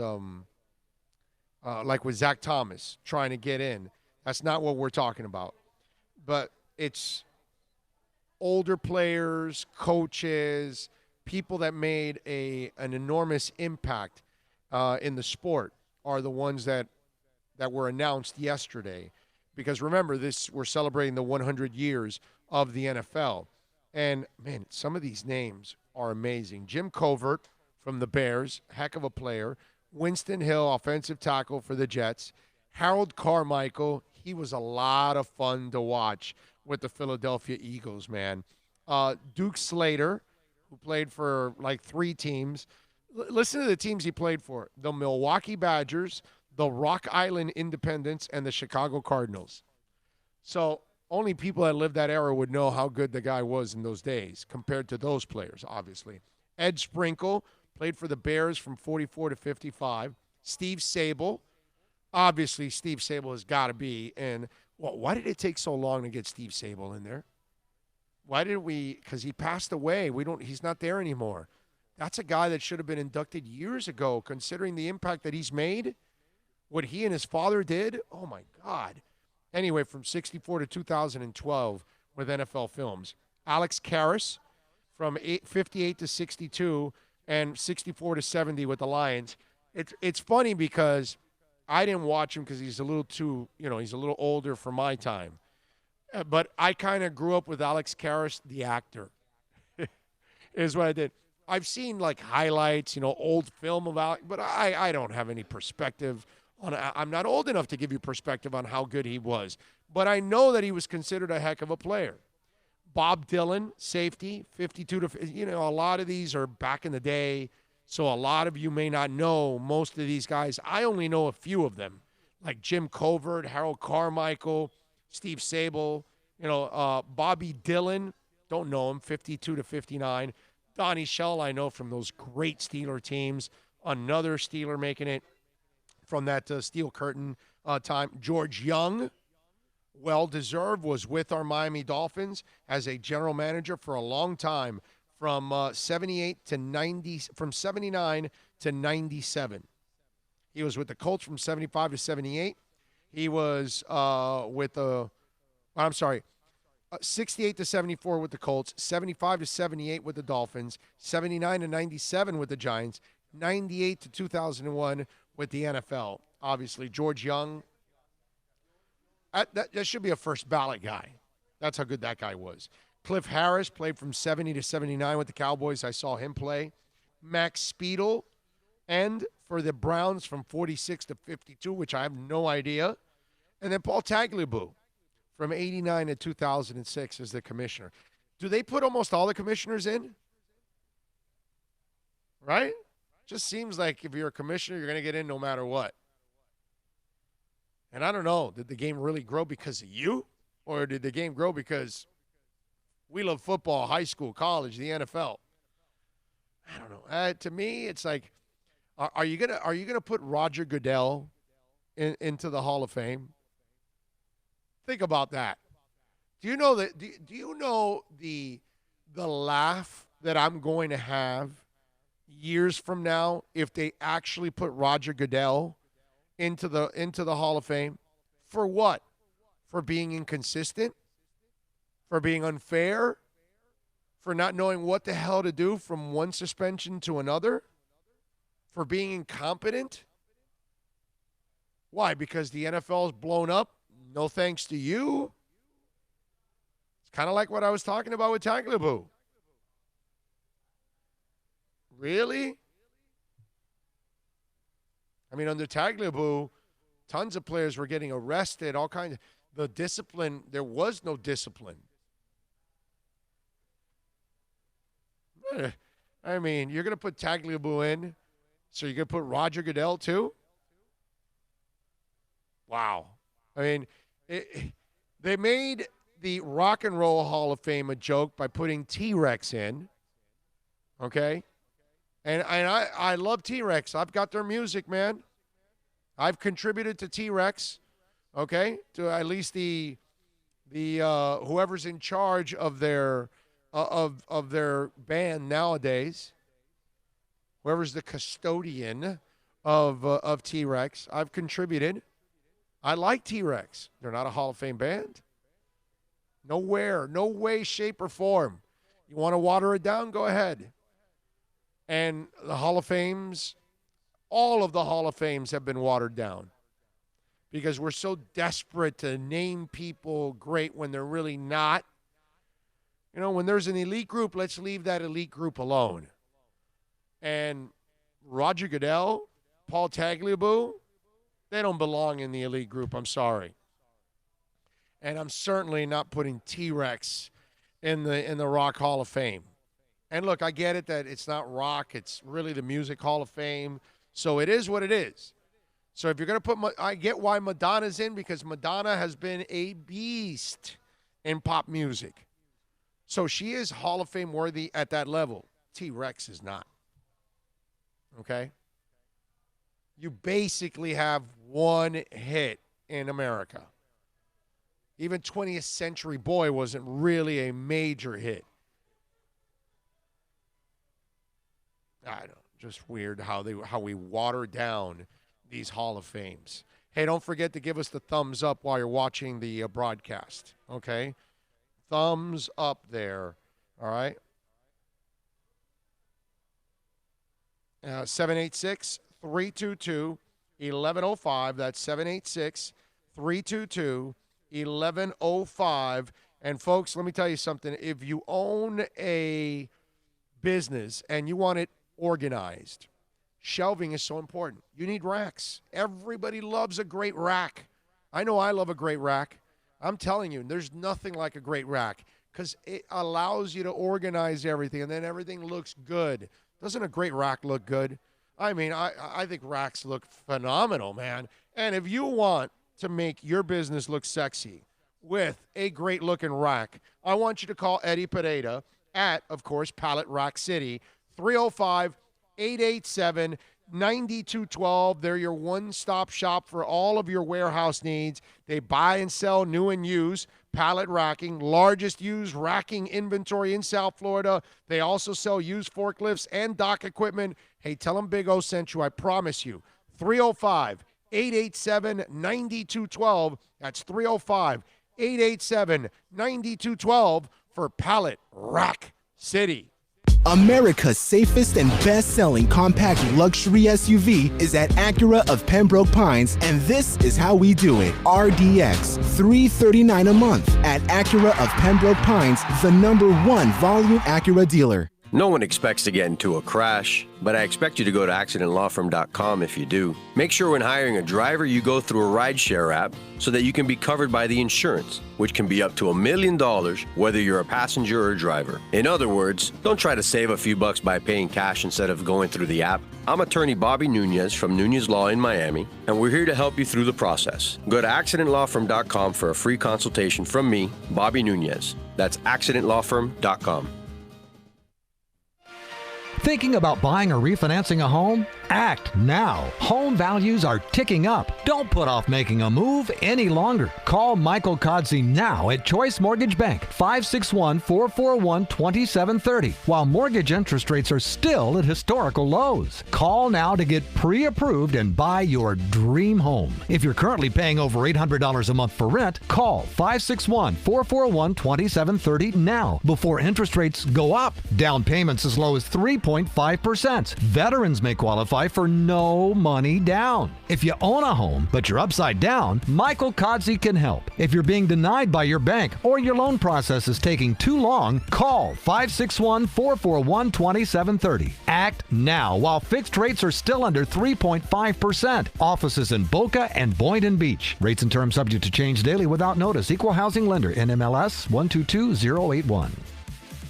Plus tax, tech title. It includes $8.99 dealer fee on approved credit. Offers end 11/10/19. Over 1,500 Toyotas are on the ground, and truckloads of new 2020 Toyotas just keep on coming. To eliminate all 2019 models, Toyota of Hollywood is holding the ultimate 2019 model year changeover event. Make us an offer, any offer, and you can buy a Toyota at up to 50% less than their original MSRP when new and used. 50% less. A pre-owned 2019 RAV4, not $30,000, $19,775. A pre-owned 2019 Camry LE, not $26,000, $17,775. A pre-owned 2019 Corolla LE, not $22,000, $12,775. Pay up to 50% less at Toyota of Hollywood, the #1 volume Toyota dealer, based on total retail sales of new Toyotas in the Southeast region for 2014 to 2018 per SET. On 441 between Hollywood Boulevard and Sheridan Street. Open till midnight. No one expects to get into a... The world's biggest band is coming twice. Metallica. Headlining the Welcome to Rockville Music Festival. 2 different nights, 2 different sets. The weekend of May 8th through the 10th. Go to welcometorocktillefestival.com for all information. Get your tickets on sale right now. The one, the only Metallica. Go to welcometorocktillefestival.com.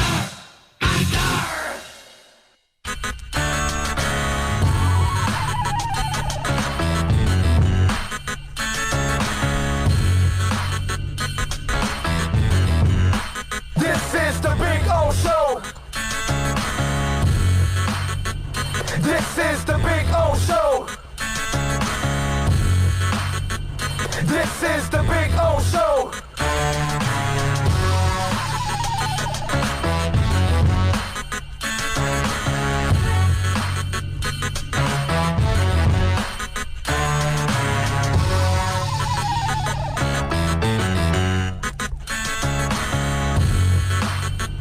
This is the Big O Show. This is the Big O Show.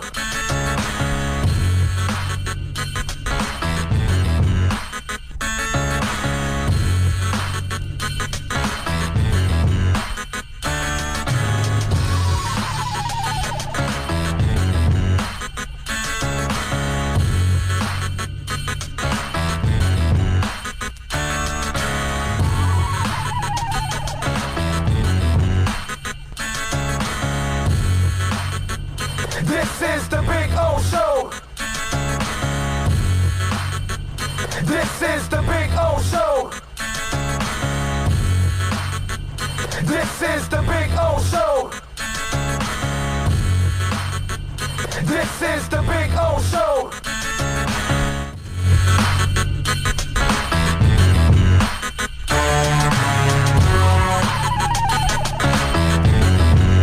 All righty. I got to put my tag on today. Yeah. Got my registration. Can't show it to you because I don't want you to see that stuff. But, yep, got the registration ready to go. I can now take off the paper tag off my XSE and put the real tag. I actually have it in the back seat. I brought it last week. I thought I was going to get the paper. No, not yet. So you've only had it for 2 weeks. It's not in yet. And it's in. The state of Florida sent it in. So now we are set. We get to put our real tag on. A paper tag. Sometimes it starts, like fluttering. And when you got a camera in the back, you can kind of see it all. So it's interesting. Anyway, welcome back. We take you, of course, till 3. We're out here at Toyota of Hollywood. Please come on out and join us anytime. We're out here every Thursday, 1841 North State Road 7 in Hollywood. And I'll tell you, this is a heaven for Toyotas. I'm telling you, the selection is absolutely phenomenal. Some dealerships don't even have any Supras. They have a large selection of Supras. Some dealerships have maybe a few Camrys. They're going to have a ton of Camrys. Some dealerships may have only a couple of Corollas to show you. They're going to have a ton to show you. That's what I'm telling you. Whether you're looking for a Tundra, whatever it is you're looking for, they're going to have an enormous selection here. 1,500 cars and trucks. So come on down. Tell them that Big O sent you. Whoever you talk to, they will take care of you here at Toyota of Hollywood, which is, of course, home for the best deal right now if you want to get yourself a Toyota. All right, 786-322-1105. That's 786-322-1105 if you want to get in on the program as we take you, of course, till about 3 o'clock. We all know what's going on with the baseball scandal and Alex Cora, right? Obviously. And Cora got fired yesterday. We talked about it yesterday. And he deserves to get fired. All right? And to Cora's credit, by the way, not that I want to give him cheating any kind of props whatsoever, but he was also well aware of what kind of a distraction he was going to be. So it was one of those things that was kind of mutually agreed, even though you know that he was going to get fired either way. But even by the statement Cora put out, he at least he had the awareness to know that, you know what, dude, I screwed up. I got to take responsibility here, and I can't hurt the Red Sox any more than I have already. I got to get out. So at least he has that. Put it this way. He has the awareness that Odell Beckham doesn't have, that we talked about earlier. But it's still scummy, okay? Way worse than anything Odell's done, actually, okay, to be honest with you. I got to call it like I see it, all right? Although maybe having a model do cocaine right in front of you may not be a good idea. Well, anyway, Marcus Stroman, all right, drew some criticism from Alex Cora last season over the way the pitcher carries himself. All right, so it seemed like only a matter of time now, the story says. So following a game between the Red Sox and the Blue Jays last year, Cora was openly upset with Stroman for the way the right-hander quick-pitched rookie Michael Chavis and said Stroman competes a certain way and people don't like it. And Stroman responded by calling himself a competitor and telling the Boston manager to get over it. On Tuesday, you know how baseball, that's the other thing. That's one of the things that's turned me off about baseball, how touchy they are with their stupid little unwritten rules. They're so touchy about everything, man. They're so stuffy. They're almost as bad as golfers. Anyway, on Tuesday, Stroman recalled the exchange and says he finds it comical that Cora judged him over the way he plays the game. And Cora, this is what you set yourself up for, dude. This man had the audacity to say that I compete a certain way and people don't like it. Very comical in hindsight. So Stroman put that out there. Now, how do you carry yourself, Alex? By cheating? By defaming the game? By cheating the opponent and winning a championship? Look, man, stealing signs has been something forever. Okay, but you're stealing it in a way that it's the same thing as you noticing a lineman that lowers his butt a little bit more when it's a run play, and when it's a pass play, he's a little higher. That's not cheating. That's noticing the difference in somebody preparing. When you're manipulating video and everything else and cameras and you're banging trash cans and all, you're cheating. You're just outright changing the result of the game. Like I told you before, you and I can know it's a fastball. You and I can know it's a changeup. You and I can know it's a curve. You and I can know it's a forkball. We'll never hit it anyway. You and I are not blessed. That the good Lord blessed us, all of us, with some kind of a skill. It's not hitting a baseball. Those guys, they were blessed with hitting a baseball. So if you tell them what's coming, it's over. It's over. And this changes a lot of things, okay? You got now I'm forgetting, what's the name of help me out with the Asian pitcher with Cora's team that got walloped. Now I'm forgetting the kid's name. Oh, man. What, from Boston? No, not from Boston. The Astros beat in the World Series from the Dodgers. Yanish?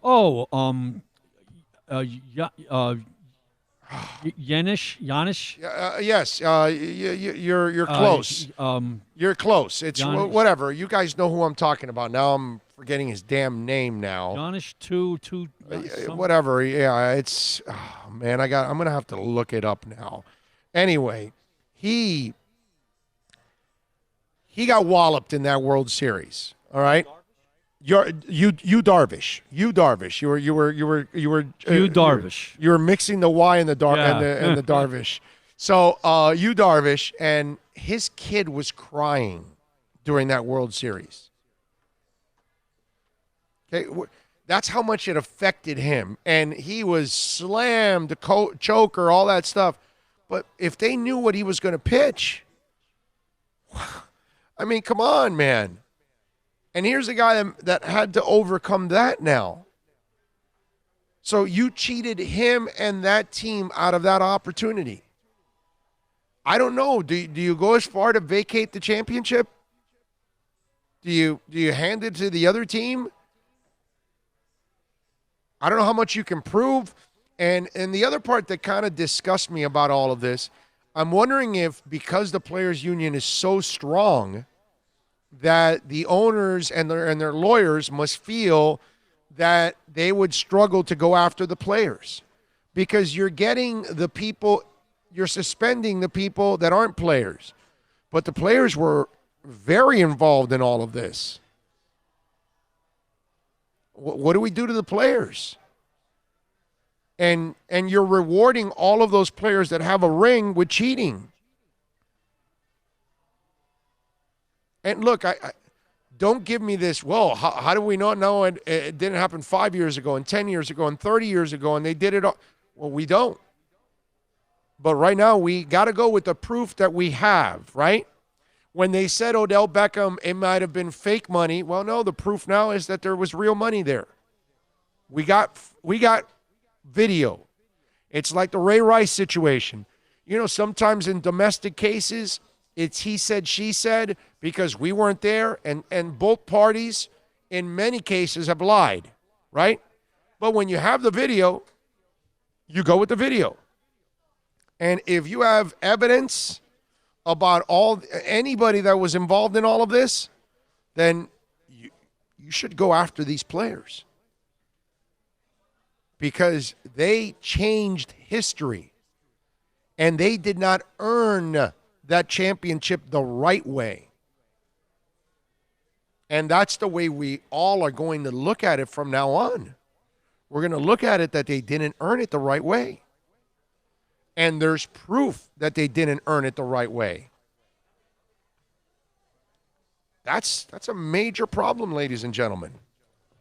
That, to me, that's the part that, you know, Alex Cora gets what he deserves and all that good stuff, but I don't see the players getting what they deserve, and they deserve to get suspended. It's a major this is worse than what P. Rose did. It really is.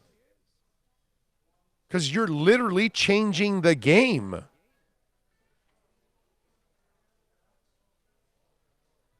I mean, you're giving your team a major advantage by doing this. That's where I find it pretty insulting that, you know, you're not going after the players. And I think Marcus Stroman has got a point. I really believe that. All right, 786-322-1105. That's 786-322-1105 if you want to get in on the program as we take you, of course, till about 3 o'clock. That's then when we'll wrap it up here on the show and have a little fun. Did you see, by the way, Bill, that the Scorpions are having a Vegas residency? Did you hear about that? Huh? What was that, sir? That the Scorpions are having a Vegas residency. Did you hear about that? No, I did not. Who's on guitar? Matthias Jabs is still there. Matthias is still there. And Rudy's still there too. Yeah? Yeah. And how's Klaus sound? Yeah, he sounds good. I saw him. I just saw, and it's funny that you know, now that I just thought about this, dude, they must have a really good relationship as acts, because the last time I saw the Scorpions was at the Hard Rock, and Queensryche opened up. Do you know who's opening up for them in the Vegas residency? Queensryche. I just thought about that. Wow. So anyway, they're calling it the Sin City Nights Las Vegas residency. They're at the Planet Hollywood. They're at the Zappa Theater in Planet Hollywood. How about that? Now, they are going to be there July 4th through the 25th with Queensryche opening up. I think that would be a really cool concert to see, man. But again, you got to go out there and see a couple of other shows. But if you want to go out and see the Scorpions and Queensryche, and look, I know that Jeff Tate is not with Queensryche, okay? But the guy that replaced him does an awesome job, and he sounds great, okay? So I still enjoyed this version of Queensryche. I really enjoy, and actually their new music is pretty good too with the new singer. So it's called Sin City Nights, the band's second long-term stint in Vegas, coming up 4 years and 5 nights stand in 2016 after the one in 2016. They'll play at Zappa's Theater July 4th, 8th, 11th, 14, 16, 18, 21, 23, and 25. They said, we're excited to come back to Vegas 2020 for a 9-show residency at Planet Hollywood Resort and Casino Zappa's Theater, said Klaus Main in a press release.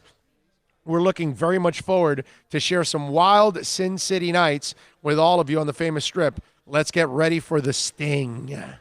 I love it. Tickets go on sale January 24th, 10 a.m. Pacific. All right? So just in case if you want to go to it, it'll be cool. There you go. A little Scorpions, a little Sin City Nights in Vegas. I like that. That would be a lot of fun. The only thing is, if I go, I would go for like a week, and I need to see a couple of other shows kind of sprinkled in there. Oh, I see this where Paul Di'Anno, the original singer from Iron Maiden, is announcing his farewell show.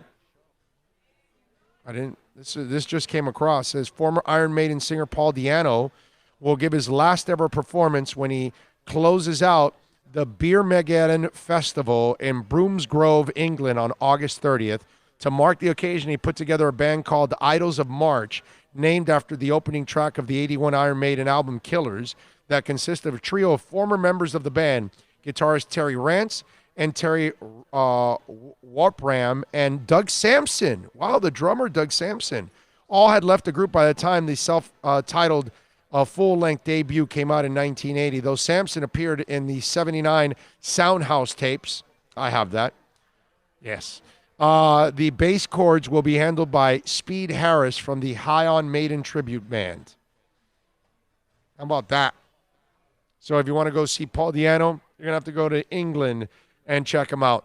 Just make sure that when you go see Paul Di'Anno, don't ask him for a check because it'll bounce. That's all I'm saying. That's kind of what he's known for, is bouncing checks. Not a good thing. It's not really good to be bouncing checks. You should give checks that actually don't bounce. See, I give Bill checks all the time that never bounce. But Bill's been a part of places that have checks that bounce. Yeah, no, I've been a part of that too. You know, you go to some places. Super Bowl had nothing on those checks. Yeah, Super Bowl.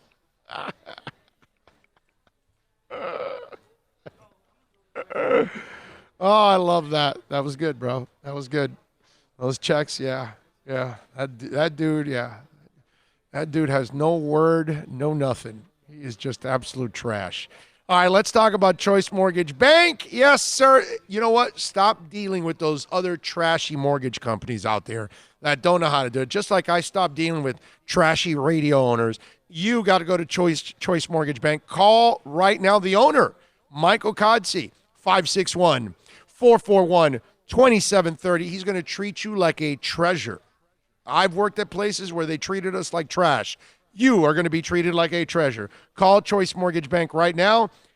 State rates right now under 3.5%. What are you waiting for, folks? They do it all: wholesale, conventional, residential loans, condo loans, reverse mortgages. Tell them that Big O sent you, and I promise you, Michael Codsey will take care of you. 561-441-2730. When we come back, Lee Sterling from Paramount Sports is going to join us. We're going to talk about the AFC and NFC championship games. We'll get his thoughts on those games and more right here on The Big O Show, live from Toyota of Hollywood. Plus tax, tech title. It includes $8.99 dealer fee on approved credit offers and 11/10/19. Over 1,500 Toyotas are on the ground, and truckloads of new 2020 Toyotas just keep on coming. To eliminate all 2019 models, Toyota of Hollywood is holding the ultimate 2019 model year changeover event. Make us an offer, any offer, and you can buy a Toyota at up to 50% less than their original MSRP when new and used. 50% less. A pre-owned 2019 RAV4, not $30,000, $19,775. A pre-owned 2019 Camry LE, not $26,000, $17,775. A pre-owned 2019 Corolla LE, not $22,000, $12,775. Pay up to 50% less at Toyota of Hollywood, the #1 volume Toyota dealer, based on total retail sales of new Toyotas in the Southeast region for 2014 to 2018 per SET, on 441 between Hollywood Boulevard and Sheridan Street. Open till midnight. The world's biggest band is coming twice. Metallica. Headlining the Welcome to Rockville Music Festival. 2 different nights, 2 different sets. The weekend of May 8th through the 10th. Go to welcometorocktillefestival.com for all information. Get your tickets on sale right now. The one, the only Metallica. Go to welcometorocktillefestival.com.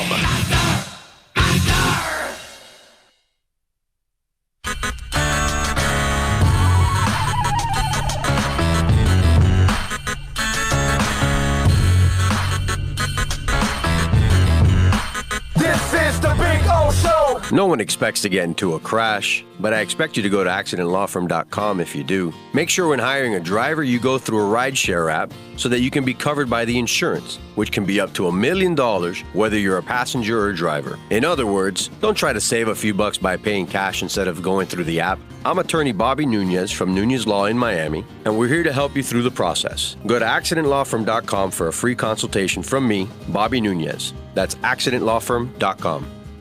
America's safest and best-selling compact luxury SUV is at Acura of Pembroke Pines, and this is how we do it. RDX, $339 a month at Acura of Pembroke Pines, the #1 volume Acura dealer.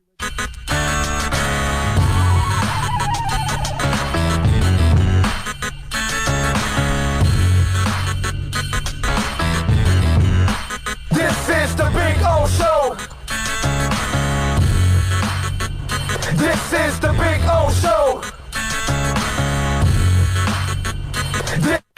Metallica. Headlining the Welcome to Rockville Music Festival. 2 different nights, 2 different sets. Go to welcometorocktillefestival.com for all information. Get your tickets on sale right now.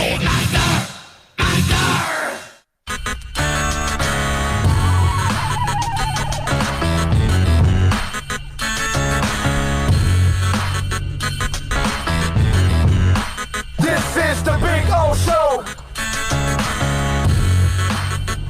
This is the Big O Show. This is the Big O Show.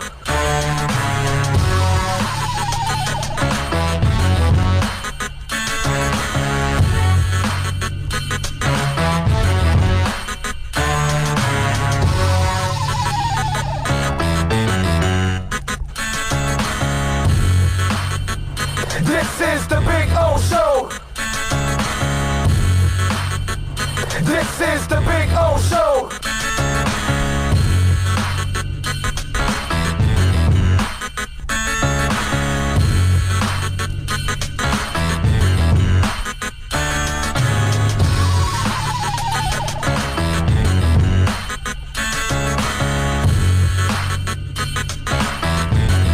It is time now for the Hialeah Park Sports Investment segment. We do it every Thursday. We bring on a handicapper so we can talk about the biggest games going on over the weekend. And obviously the AFC and NFC championship games are on. And we want to get into that, talk a little bit about what's going on. You want to get an edge on that. Lee Sterling from Paramount Sports is always kind enough to join us now on the show. And let's talk a little action here. Let's see if we got Lee. Follow him on Twitter, by the way, at Paramount Sports, and go to the website, ParamountSports.com. Lee, are you there? I'm here. It's a beautiful thing, my man. So what'd you think? Did it all work out the way you thought it would over the weekend with the divisional games? Anyone who tells you that they had Baltimore losing is lying. So I think some people thought there might be a close game there, but the score and the way it happened was absolutely, almost mind-boggling. So sometimes it happens, the team's off for that week, and they come back, and it wasn't just Lamar Jackson. I mean, that team was flat, and Tennessee brought it. And then the other two games, the Houston to be leading 24-0, and I have the other side. I'm thinking, okay, well, that's a loss, but they came back there. So Bill O'Brien should be fired. I mean that. Fake punt. That was well. He did say afterwards he thought he needed 50 points, but under no circumstances leading 24-7 on your own 31-yard line do you ever try a fake punt. I mean, just out of the question. If you're at midfield, maybe your opponent's 38, 40, 42-yard line, okay, I can get it. You're being aggressive, but not in that situation at all. And that changed. As soon as they pulled it within 10, you just sensed that Houston was done. You could just watch their body language. So how he's not fired yet is the $64,000 question. Yeah, to me, that's the part that just was absolutely baffling. Clemson, LSU, how did you make out on that one? Good. So I was 3-2 overall in the NFL, and was lucky, obviously, to win the Green Bay game. It comes down to that 2-point conversion. If you have 4 games, you're always going to have one game that's decided by one play. So that went our way. And then I had LSU the whole way. I had actually played it at 3.5, and I was doubting myself. I got to be honest. That Monday, everyone is picking Clemson. Everyone's got Clemson also on the money line. They're sprinkling it half and half pretty much, and I'm saying, wow, maybe I'm just reading this wrong, because I do use a lot of stats and analytics, but my eye test told me that this LSU team was special. I thought that Joe Burrow, who had not had a bad game, was not going to have a bad game here, and that was the case. But, when they're down 17-7, I'm thinking they're in trouble. I mean, how often does Clemson give up a 17-7 lead and lose by more than a touchdown? I can't remember the last time. So LSU came through, and you saw that Joe Burrow and his receivers, which are incredible. The Clemson receivers did have trouble late in the season getting a lot of separation, and then those DBs for LSU, I think, were underrated. I think I wouldn't say they were bored, but let's just say they rose to the occasion against Clemson. Yeah, no doubt. I'm with you there. And by the way, you want to follow Lee, go on Twitter at Paramount Sports and go to the website, Paramount Sports. All right, Lee, let's start it off here. Let's go NFC first. We've got San Francisco, at least the line I've got right now. They're favored by 7.5. The over and under is at 46. I've seen a little 46.5, and I've seen some 45.5. But you tell me. I think the total's tough. I think they got the total pretty dead on. So not going to take the total. I said when I was breaking down the Green Bay and Seattle game, these were pretty much 2 9-7 teams. These were not great teams. And you see, normally a good team like San Francisco, they would have put away that Seattle team if they had that kind of lead, and they were not able to do it. And Green Bay, and I just think that this team is improved a lot since last year. They improved, I think, like 6.5 games from the year before in their regular season record, but they're going to have a tough time. I mean, this San Francisco defense is something special.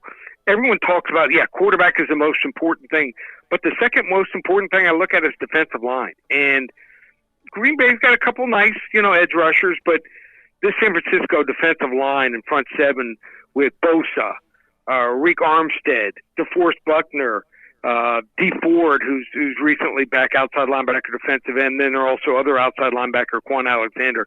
I just think that they're special. They control the game. Look at the first game. I mean, they were up at one point 23-0 in that game on the way to that 37-8 win. That was arguably Aaron Rodgers' worst game. So Garoppolo only needed 14 completion and 20 attempts in that game to amass 253 yards. I think this is the year of the tight end. I think when we look back, we're going to say the reason that San Francisco and the reason that Kansas City made it is you just can't stop this tight end. And I mean, look at last year. No one could stop Gronk. You can't stop these guys that are 6'5", 6'6", and can run like the wind. And you can't. A safety isn't fast enough and big enough, and the cornerbacks or whoever linebacker aren't fast enough. So I just think that just too much. I mean, just think that they throw to that tight end, they control the line of scrimmage with their offensive line. Give me San Francisco. I think they win this game something like 27-17, something like that. All right, you got San Francisco minus 7.5. I'm with you. I like San Francisco in this game. I think Green Bay is going to have trouble protecting Aaron Rodgers in this one. I really do. They did get a lot of guys back, their linemen, but you can tell if you watch them, they're not 100%. And Seattle just had absolutely no pass rush at all. Yeah, no, I'm with you there. Kansas City is favored by 7.5 over Tennessee. The over and under, I've seen it at 53 or 52.5. You tell me. So my first, you're looking at what you saw last week, and you're thinking, okay, Tennessee can probably hang here. Do you remember a good portion of the first game when they played each other? Yeah, I think so. Remember that game? Yeah, I think so. Okay. So a lot of people will say, okay, well, Tennessee won the game 35-32. But if you remember correctly, what happened was Kansas City is up in that game, and they're putting the nail in the coffin. It looks like they're going to go up 8 points in that game. They're up. And what happens?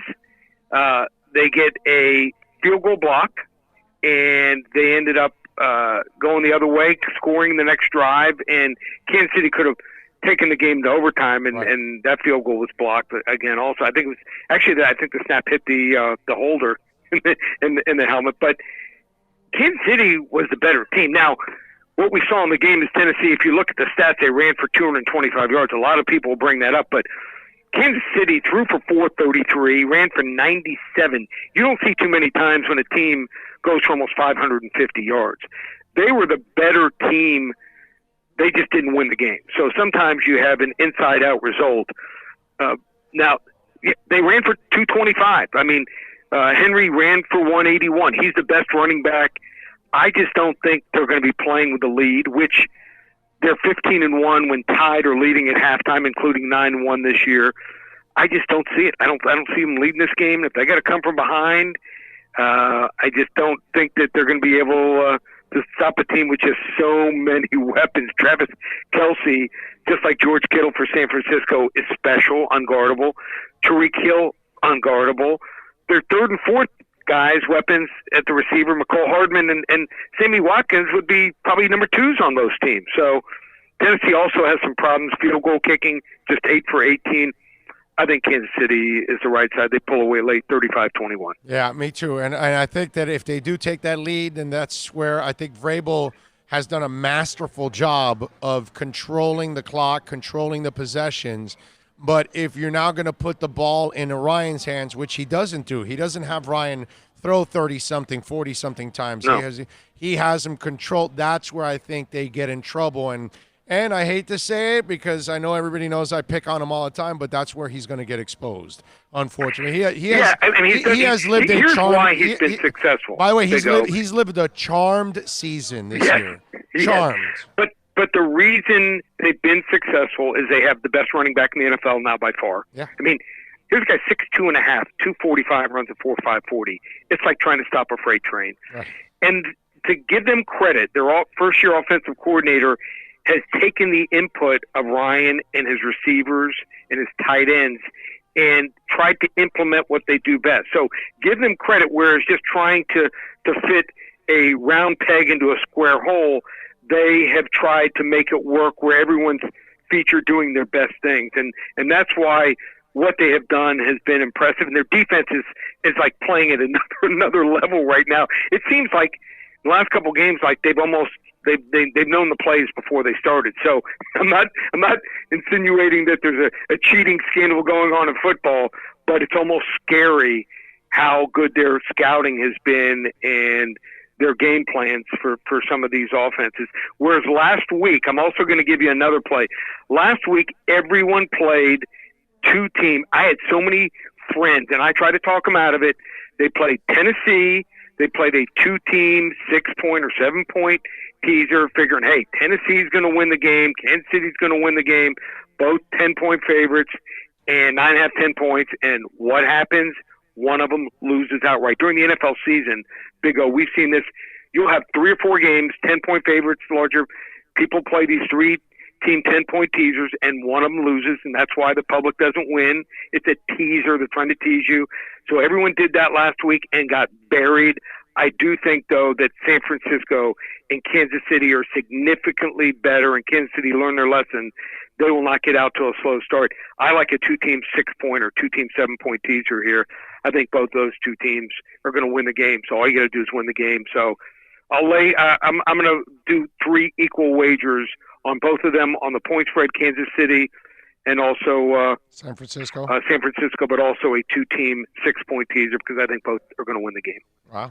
All right, there you go. And Lee, if they want to get a little insight on these games, and of course, you know the baseball games that don't have cheating scandals, you can help them with that. How do they find out more? Yeah, so we're on an incredible run right now in basketball, 19-4 run. So finding some totals that are off by 10, 20 points. We're playing the Big 12. I mean, in basketball, these teams weren't scoring for a while. Now they've started adjusting. So we're finding we know what these teams do in conference play.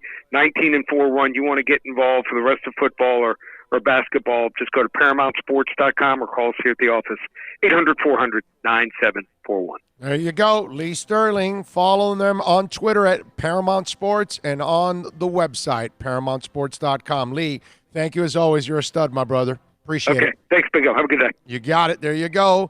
The Hialeah Park Sports Investment segment with Lee Sterling this week. I like it. I like it. I like it. I like it. It's a beautiful thing. There you go.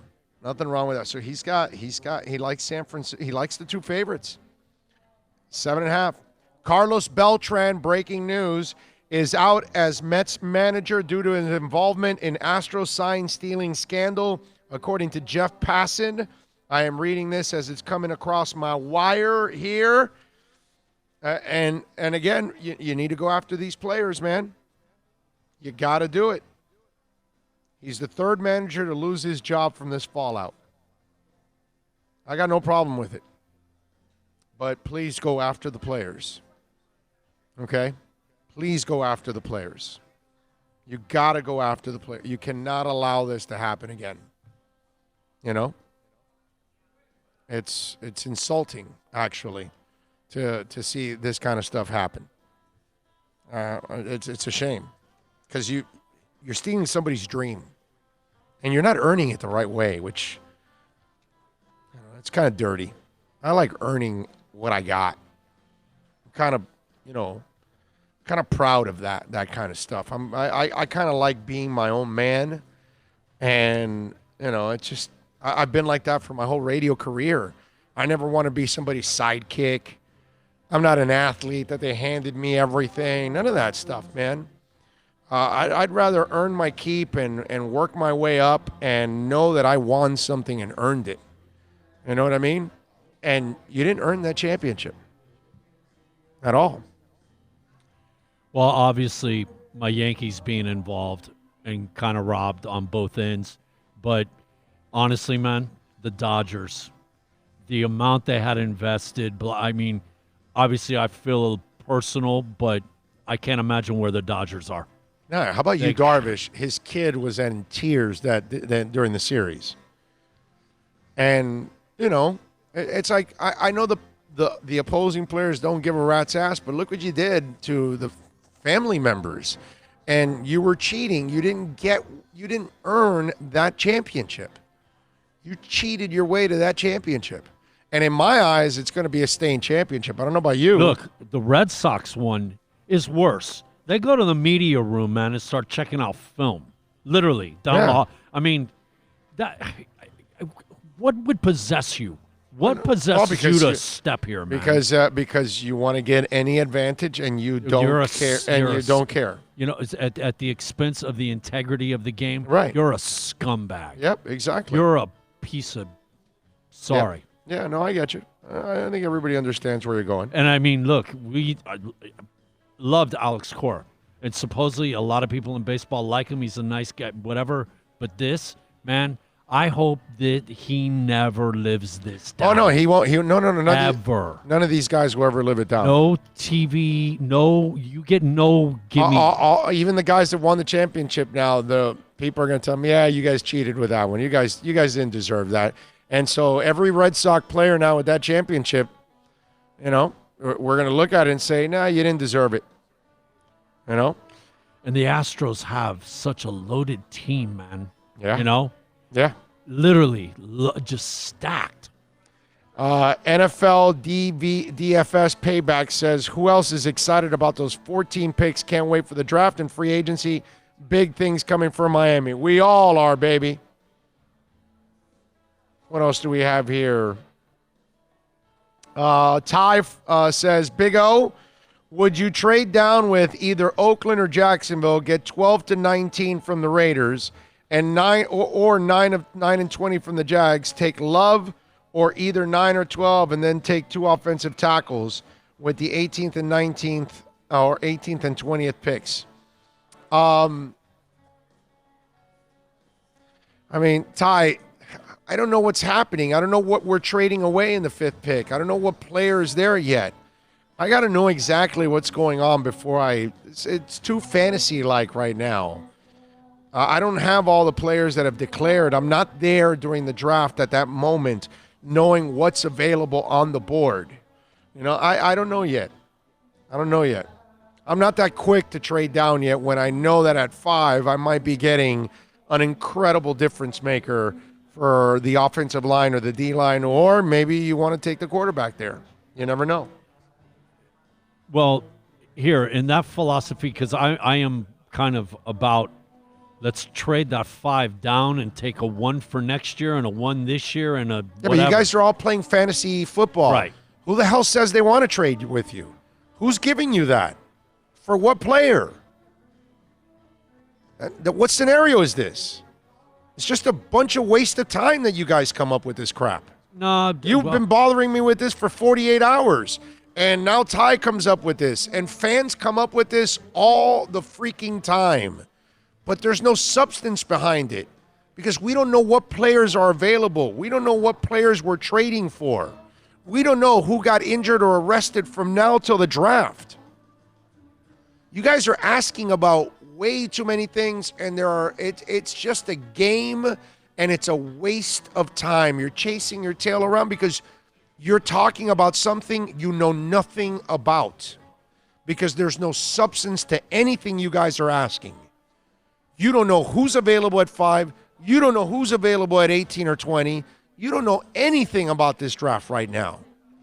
The process is not done. Interviews are not done. Dirt has not been all unearthed. You got to know the facts. We don't know all the facts. That's why I don't entertain this stuff, because I don't have enough facts. And then all I'm doing is spewing crap out there. That's it. I'm not convinced Jordan Love like you are, what's it called?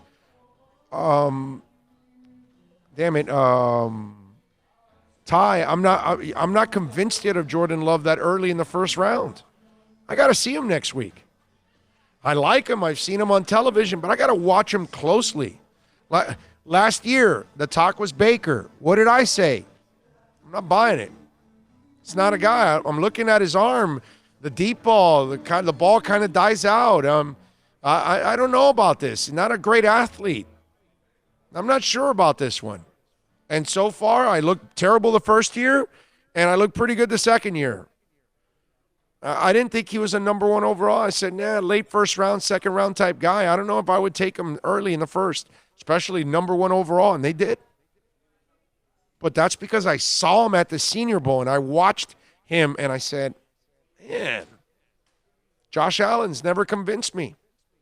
Since I watched him at the Senior Bowl, no, still doesn't convince me. So, let's see. Myron says Rodgers nothing but a puppet for the owners. You are correct. John Legend, thank you. That's the one I was thinking of, Legend. Instead of London. That's right. I said London, right? Legend. John Legend. Thank you. Sage, it got me there. Thank you, Sage. I appreciate you looking out for me, man. Let's see. Dougie Fresh says T-Rex, the Slider double album is really good. Hey, T-Rex is really good. Really good doesn't get you in the Hall of Fame. If you're T-Rex, are you equivalent to The Who? Are you equivalent to Deep Purple? Are you equivalent to Led Zeppelin? Are you equivalent to Madonna? Are you equivalent, you know what I'm saying? Are you equivalent to Quincy Jones? You know? That's Hall of Fame, dude. T-Rex is not Hall of Fame. It's just not.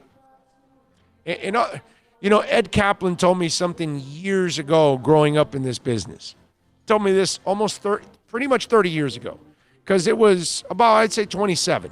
It's probably my second or third year in the business because I was at 940 wins at that time. And Ed goes to me, when we were talking about athletes, he goes, when I'm talking Hall of Fame, if I have to think about it, you're not a Hall of Famer. So if you have to think, if I tell you T-Rex and you got to think about it, it's not. Personally, for me, I didn't even have to think about it. I was laughing the second I read T-Rex. I love T-Rex.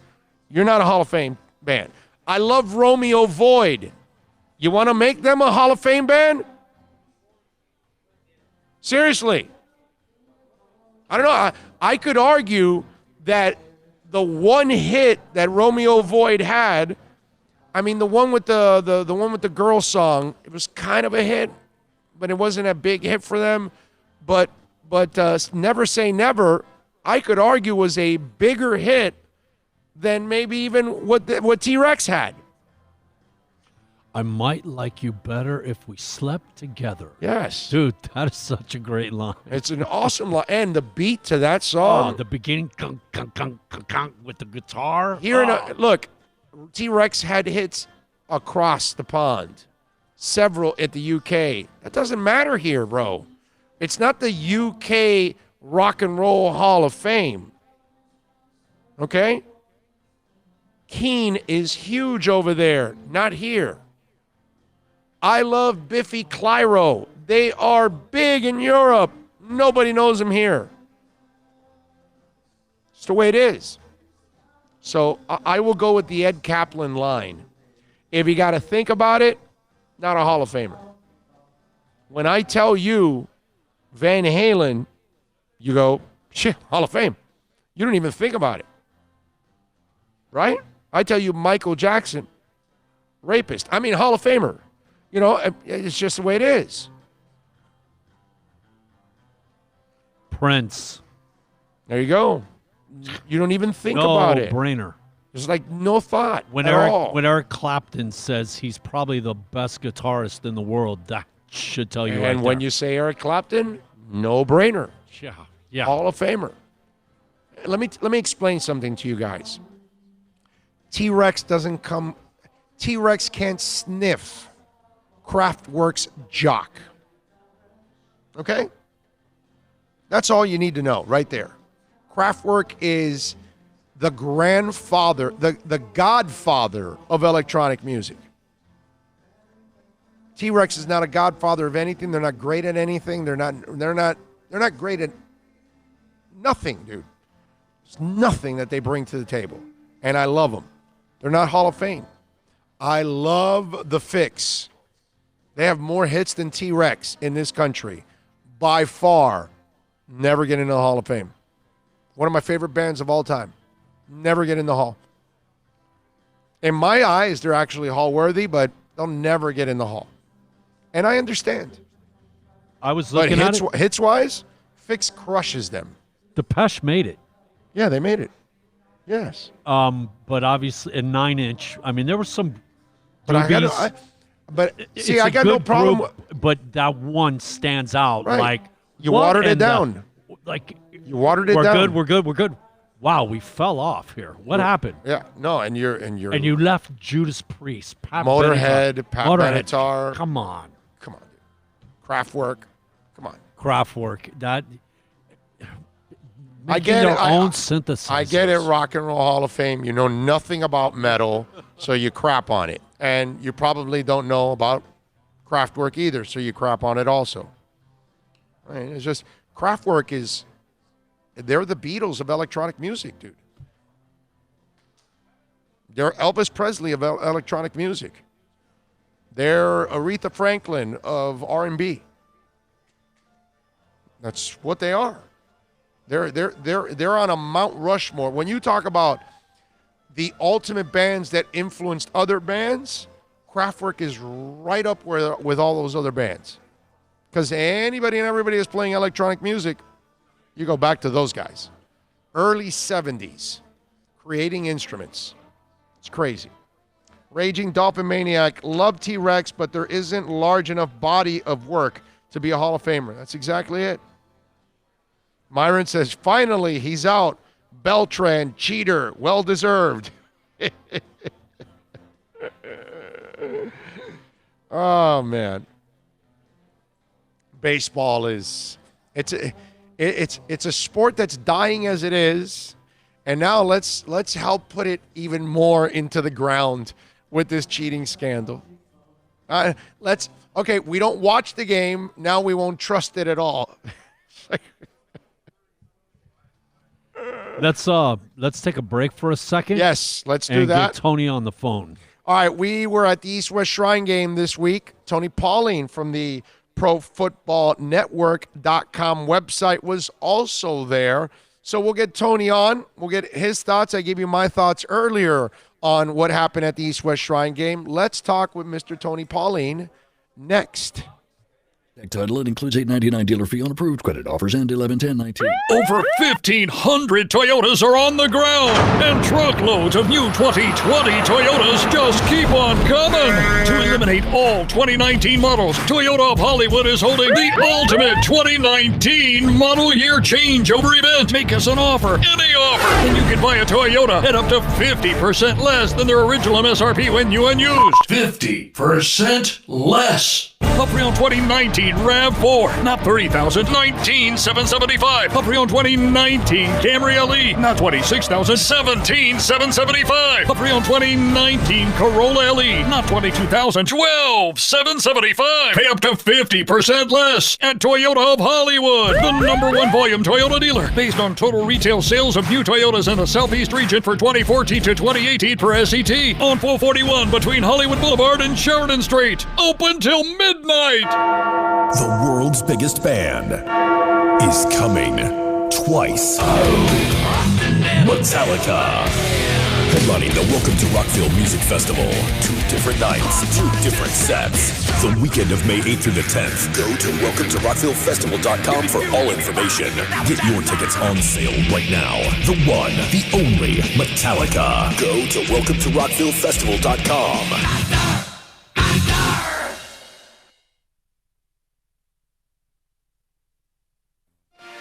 Thinking about buying or refinancing a home? Act now. Home values are ticking up. Don't put off making a move any longer. Call Michael Kodzie now at Choice Mortgage Bank, 561-441-2730, while mortgage interest rates are still at historical lows. Call now to get pre-approved and buy your dream home. If you're currently paying over $800 a month for rent, call 561-441-2730 now before interest rates go up. Down payments as low as 3.5%. Veterans may qualify for no money down. If you own a home, but you're upside down, Michael Kodzie can help. If you're being denied by your bank or your loan process is taking too long, call 561-441-2730. Act now while fixed rates are still under 3.5%. Offices in Boca and Boynton Beach. Rates and terms subject to change daily without notice. Equal housing lender. NMLS 122081.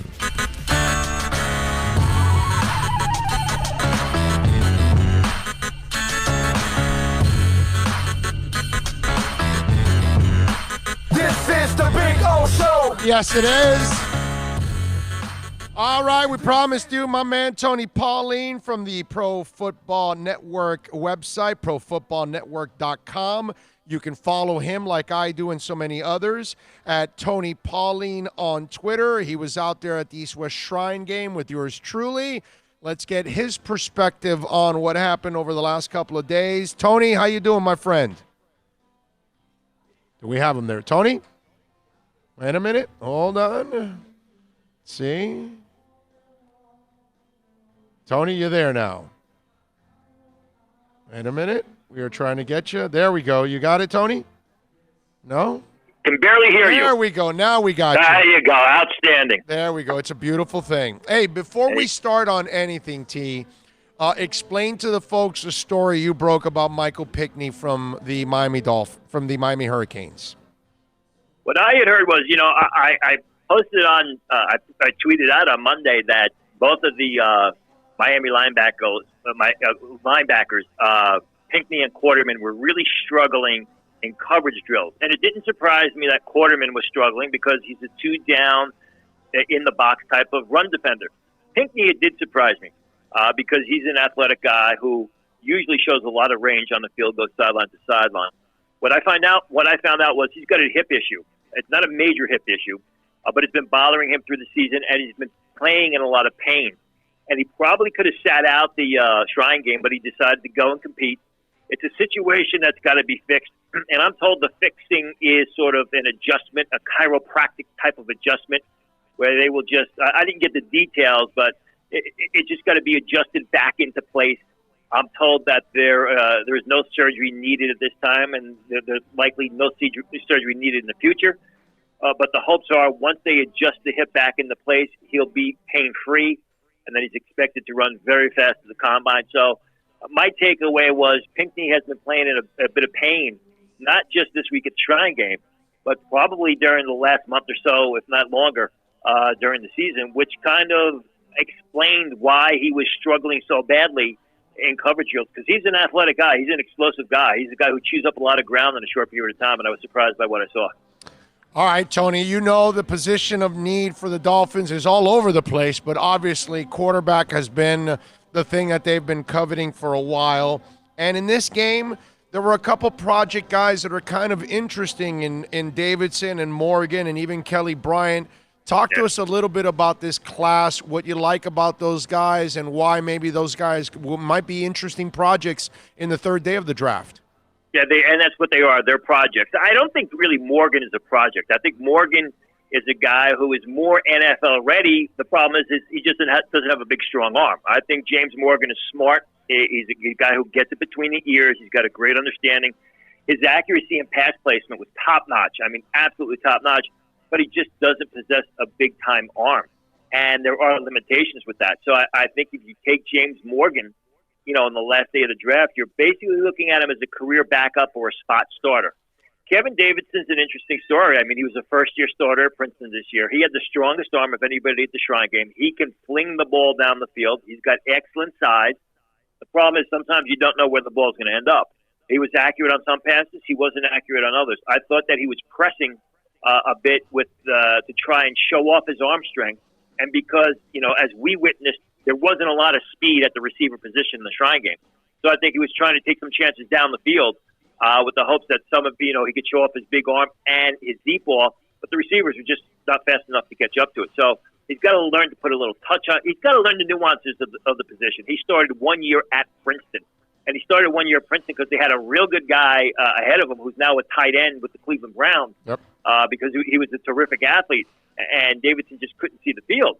So it's a situation with Davidson where you're looking at a guy, if you draft him, he's maybe going to spend a year on the practice squad to learn the position. I got to spend some time with him. I got to talk with him. He's a bright individual. Yeah. He's a motivated guy. He wants to play football. It's just he hasn't really played that much the last 4 years, even 5 years. He didn't play except for 4 games his senior year in high school. So it's just a matter of getting him to work. Yeah. Kelly Bryant, I like what I saw from Kelly Bryant. I mean, I like Kelly Bryant when he was a freshman and sophomore at Clemson. I thought he had big-time potential. Obviously, he lost out to Dexter Lawrence. Kelly Bryant showed some flashes of brilliance the past 3 days. Accurate down-the-field passes, dropping the ball in the bucket 45 yards down the field. He showed great patience. He showed poise. He made one play yesterday where he got out of the pocket and made a great play on the move. But he also showed a lot of inconsistency, and that's the problem with Kelly Bryant. I think with Kelly Bryant, especially coming out of Missouri system, it's a situation where you're going to have to start from the ground up and really work him. He needs a good quarterback coach. He needs some good development, and I think you could have something on your hands with Kelly Bryant. But again, you're looking at a very late round pick and a guy that's going to take a year or two before he's NFL ready. How any of the other guys didn't really catch your eye? Well, a lot of them caught my eye in the sense that I wouldn't touch them. I mean, they just were not. After the 3 guys we mentioned, I mean, it was really downhill for a lot of those other quarterbacks. All right. Getting pressure on the quarterback is a major need for the Dolphins. And again, I thought there were a couple of pretty interesting guys that could help out teams in that third day. Talk to us a little bit about what you saw on the defensive side. Yeah, I would agree with that. I mean, I thought Mike Dana of Michigan really, he got better and better as the week went on, and he really showed a lot of skill on Wednesday. When Wednesday's a big day of practice, in fact, opponents were resorting to basically holding him and throwing him to the ground. He's athletic. He's fast up the field. He gets a lot of pressure. Didn't have much playing time this year at Michigan, but that's because he was the third defensive end. They got two good guys in front of him. One we're going to see next week in Josh Uche at the Senior Bowl. But that is a guy, I think, somewhere in the middle of day 3, you could have a situational pass rusher. I like what I saw from Bryce Huff out of Memphis. I've been a Bryce Huff fan for 2, almost 3 years now. He showed ability standing over tackle. He showed ability coming out of a three-point stance. He's got linebacker size. He's not really big, and he's a guy who's got to get the first step off opponents. But he's strong. But, dude, he's strong, man. I give him credit. He's got some power. He struggles getting off blocks. You got to develop some of those. And I think it's the fact that he primarily, they used him out of a three-point stance where he wasn't used all that much over his career at Memphis out of a three-point stance. I thought Derek Tuzka, however you pronounce his last name, with North Dakota State, showed a couple of good things. So, but again, I think those are all guys you're looking at in the last day of the draft, and guys that they could make an active roster, be situational pass rushers, special team players at the next level. All right, so offensive linemen, talk to me first. Interior guys, because there were a couple that I really like. You and I both like the Rhode Island kid. He caught my eye, man. I think that's a nice little project again to work with. Very good player. Technically, he was outstanding, and I was talking to a couple of people about him. I mean, the way he bends his knees, the way he blocks with leverage, he's a solid position blocker. He gets it between the ears. You could see a couple times when they threw blitzes, he was able to adjust and redirect and pick it up. He showed the ability to get on the second level and hit a moving target.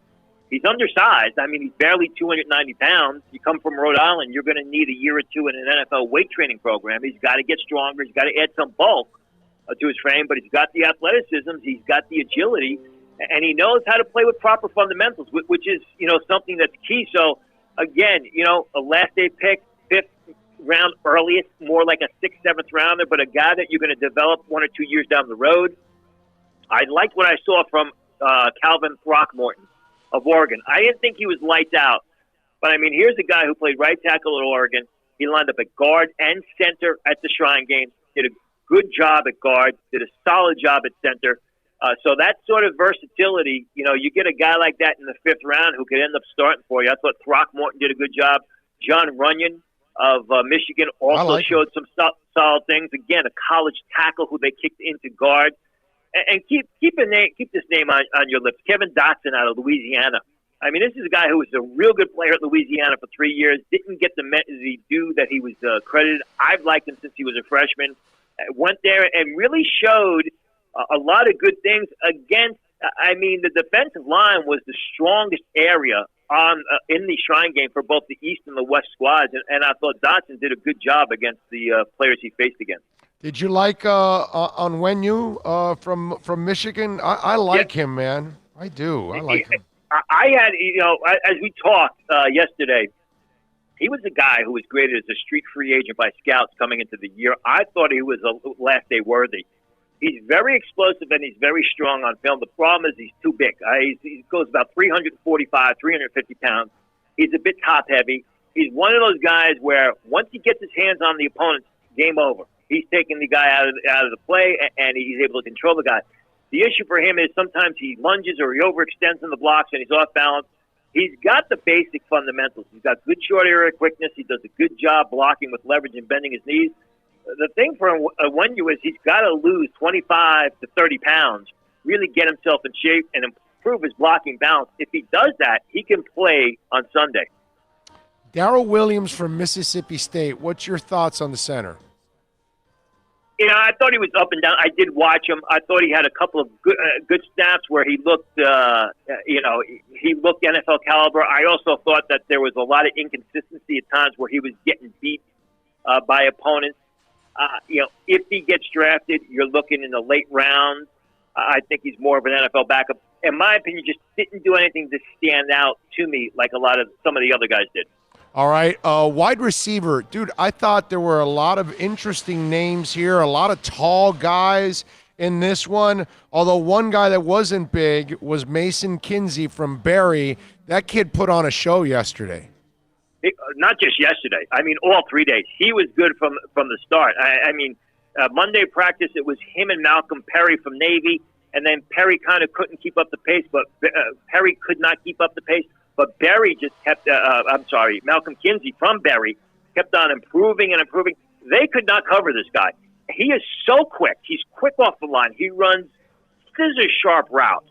They can't stay, no cornerback could stay on his hip out of routes. He was constantly getting separation. He catches the ball incredibly well. He's got tremendous quickness. He doesn't have top-end speed, not a deep threat, and he's a little bit small. But I think he's a guy that, with the way he played, you know, if you're not stuck on the measurables, with the way he played, I think you've got to consider this guy in the very late rounds as a slot receiver, punt returner, you know, that sort of player. He seems very motivated. You know, he basically stepped up. I mean, who really knew of Barry? And I know he was graded by scouts coming into the year, but really before Monday, who knew of Barry College? And now we're talking about Mason Kinsey here as a potential draft pick, and it's because of his play. He was absolutely terrific. I mean, he's one of these small scatterbug type of skill players that, you know, I harken back, and I know Miami fans remember this name, a Wayne Krebet type, where, you know, people laugh because he's so small, but the guy knows how to play football, the guy knows how to get open, the guy knows how to catch the football, and I think eventually there's going to be a place for him at the next level. All right, so that's a small guy. Tell me about a couple of the long, lanky guys that actually impressed this week, whether it's Gavin or Parker or Overton, Wright, you name it. Tell me. Yeah, I liked Isaiah Wright. Isaiah Wright was quiet on Monday. I thought he really picked it up Tuesday and Wednesday. A bigger, taller guy. Doesn't have the great quickness and speed, but when the ball's up there, that jump ball's up there, he's going up and he's coming down with it. We had a lot of nice receptions where he's able to leave his feet and basically went out for the contested throw. I thought Nick Westbrook of Indiana, another guy who goes about 6'5", 215 pounds, I thought he had a terrific week. Again, doesn't have the great quickness or speed, made a lot of nice receptions, made a nice deep reception on a throw. I think it was from Kelly Bryant. I'm not absolutely sure about that. Where it was 40 yards down the field, he had a defender draped on his back, over the shoulder reception, made a couple nice catches in the red zone. So I liked Isaiah Wright. I also like Nick Westbrook a lot, sort of the taller receivers. You know, the question with those guys, again, you know, it's easy when you're 6'5", 6'4.5", to win out for those contested throws on the college level. When you get to the NFL, it's a different beast altogether. That lack of quickness and speed is going to hurt them. But still, there's a place for those guys, and that place is in the last day of the draft as your fourth or fifth receiver, where you're going to use them on third downs or in the red zone. All right, and of course, Tony Pauline from the ProFootballNetwork.com website. Follow him on Twitter at Tony Pauline. All right, Tony, let's wrap it up with this. Let's talk a little bit about the running backs. Who stood out to you? Guys like Feaster, the Notre Dame kid, I thought actually had a good week. What do you think? I thought Jones from Notre Dame had a good last day during the week. He was kind of up and down. The running back that stood out for me, really from the get-go, from day one, was James Robinson of Illinois State, a player that a lot of people thought should be playing in the Senior Bowl. He did it both as a ball carrier and as a pass catcher. I mean, he ripped off some big-time runs where he was able to scoot through the hole, make defenders miss. And here's a guy who's 215 pounds, caught the ball very, very well out of the backfield. I thought that he was the most consistent, the most productive back all 3 days. If I remember correctly, on day 2, he had a hell of a day with the blocking, too. I think, if I'm correct, he was the kid that I don't think he missed an assignment in that drill. I think that's the kid. I thought Tavian Feaster, I mean, that could be true. But the thing with James Robinson is, like I said, he came into the season with mid-round grades. So a lot of people thought he should be playing in the Senior Bowl. If he runs incredibly well, he could slide into the third round. I still think he's more of a fourth, fifth round type back, but I still think he's a viable next level prospect, a guy who I think it will be a good rotational back. I agree with you about Tavian Feaster, especially with the blocking. I thought he was a sensational blocker all week. he showed some surprising quickness. These games are a lot about expectations. You go to these games, if you are better than expected, you're faster than expected, you're quicker than expected, you run better routes than expected, you throw the ball with a stronger arm than expected. That's what raises eyebrows. And I thought Feaster had much better than expected quickness. Also put the ball very well out of the backfield. You're looking at a late-round pick, but you're looking at a guy that, could be a third down back, could be a short yardage runner, a guy that you're going to keep in the backfield on passing down to protect your quarterback. I agree with you. I thought Feaster, from start to finish, had a real good week of practice. So what are you guys doing on the Pro Football Network there, Tony, over the next couple of days so folks can check you out? Well, we've got breakdowns of every single practice and Shrine game, which both you and I were at. We're going to have some final analysis.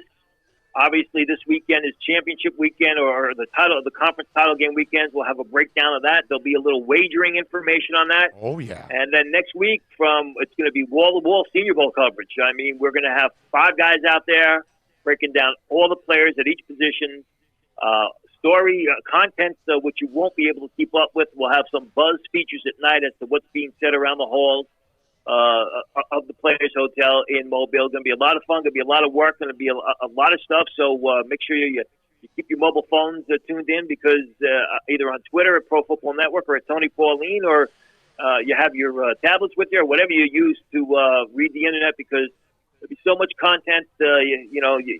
You won't have enough time to do what you're supposed to be doing. There you go. And follow him on Twitter at Tony Pauline. And go to the website, profootballnetwork.com. Excellent website. Great read, as always. Tony, appreciate it, my brother. Look forward to seeing you next week at the Senior Bowl, my friend. Absolutely. Thanks for having me. You got it. There you go, the great Tony Pauline. Gotta love it, man. Good man there, as always, joining us on the program. All right, if you want to get in, it's really simple. All you got to do is dial 786-322-1105. If you want to get in on the accidentlawfirm.com text line, 786-322-1105. Hey, we're at Toyota of Hollywood, 1841 North State Road 7 in Hollywood, the number one volume sales dealership, the number one Toyota volume sales dealership in the Southeast United States. And, of course, they've got all kinds of great programs right now where they'll make your payments until 2021, 0% financing for 72 months. They've got all kinds of great deals and over 1,500 cars and trucks in stock for you to choose from. Trust me, and you will get a great selection at Toyota of Hollywood. All right. The New Orleans Police Department has issued an arrest warrant for Browns wide receiver Odell Beckham Jr. Wow, we were talking about the money thing with LSU players and all that. We've got an even sweeter charge now. Okay? I mean, it doesn't stop with Odell. It's just one of those things. An oatmeal cookie. Thank you, sir. So here we go. He's being charged with simple battery. Video surfaced this week showing Beckham slapping the butt of a Superdome security guard in the LSU locker room after the Tigers' national championship victory over Clemson on Monday in New Orleans. Why would she complain? Isn't it an honor for her to get her ass smacked by Odell Beckham? Anyway, New Orleans Police Department Public Affairs Officer Juan Barnes confirmed that the security guard filed the complaint. You mean she didn't think it was an honor to get her butt slapped by Odell Beckham? Louisiana State defines simple battery as battery committed without the consent of the victim. Punishment in Louisiana can include a fine of no more than $1,000 and imprisonment for no more than 6 months or both. We are aware of the incident, have been in touch with Odell and his representatives on the matter, the Browns said in a statement issued on Thursday. By the way, being his agent, is the commission really is it really worth it? You know what I'm saying? Anyway, they are cooperating with the proper authorities to appropriately address the situation. Beckham was also captured on video passing out money to several LSU players immediately after the game. The university's athletic department issued a statement Wednesday saying it was aware of the video and the apparent cash being given to players by Beckham and that has been in contact with the NCAA, the SEC regarding the matter. And we read this before. We are aware of the situation regarding Odell interacting with LSU student athletes and others unaffiliated with the team following the championship game Monday night. Yada, yada, yada, yada, yada. Whatever. You know what's my favorite? They got it on film. This should be a slam dunk. Yeah. They got everything on film now. They got him slapping the woman in the butt on film. By now, let me break some news to some of you out there that you may not know, because I know Odell Beckham doesn't know. There's cameras everywhere. Everybody's got a camera, dude. You realize that you're on camera somewhere, wherever you're at. Right now, you just went to Subways. You're on camera walking all the way to Subways and back. You do something anywhere here, they got you on camera, bro. Wherever you're at, out in public, people have their phones up, filming all kinds of crap. They may not be filming you directly, but they may have filmed you indirectly. You don't even know. So for those of you that feel like you need to slap women's butts, for those of you that feel like you're going to do something stupid, understand there are cameras everywhere, and there's a good chance you're going to get busted. And again, couldn't happen to a nicer guy. I mean, his ignorance, because this comes from entitlement. He legitimately probably thought she would get a kick out of, wow, Odell slapped my ass. Ooh. He probably thought the security guard wasn't going to clean her butt for the next 2 years because Odell slapped it. You know, some fans, they shake hands with their favorite actor or actress or artist or whatever, and they're like, oh, I'll never wash my hand again. Right? That kind of stuff. Odell was like, yeah, I'll slap you in the butt, and I'm sure you'll never wash your butt again. I'm sure the the security guard even has those pants hanging. She probably framed them right now. Those are the pants I wore when Odell slapped me. Now, in all seriousness, she probably will frame them after she wins her lawsuit off Odell. And she'll say, yeah, those are the pants that I made an extra $300,000 from Odell. It's great. Great talking point. It's fantastic. It's baffling to me. All of this stuff is baffling to me. The way Harvey Weinstein acts, all of this stuff is beyond my thing. I grew up in an era where you might have gotten away with that kind of stuff. No, I'm sorry. I grew up in an era where you did get away with that stuff. Not that I did it, but I'm just saying. In the 70s and 80s, you probably could smack a woman's ass and she's like, hey, stop it. Oh, you can't do that. Don't do that. That's not funny. And that's it. And it's a joke, and nobody was going to get in trouble. Nobody was going to get pointed out, whatever. I mean, you got to figure by now that you can't do stuff like that. But these kind of people, Harvey Weinstein, Odell Beckham, Bill Cosby, whatever, all these kind of people that have been involved in all these sexual assault and harassment cases, it's like they feel they have an entitlement that they can get away with it, that you will allow them to get away with it, that you are honored that they are doing it to you. Isn't that amazing? That's really what it's all about. They feel like, hey, man, it's my golden hand smacking your butt. In fact, your butt now is even better now that I smacked it. It's more desirable to people now. It's kind of what these guys are thinking. It really is amazing. But, hey, hopefully they will arrest him. Hopefully he doesn't really get it, right? So he needs to pay a serious price at one point or another in life, because these kind of human beings will continue to take advantage of every situation. Alex Cora. Do you think that was the first elaborate way that Alex Cora devised to steal signs in his life?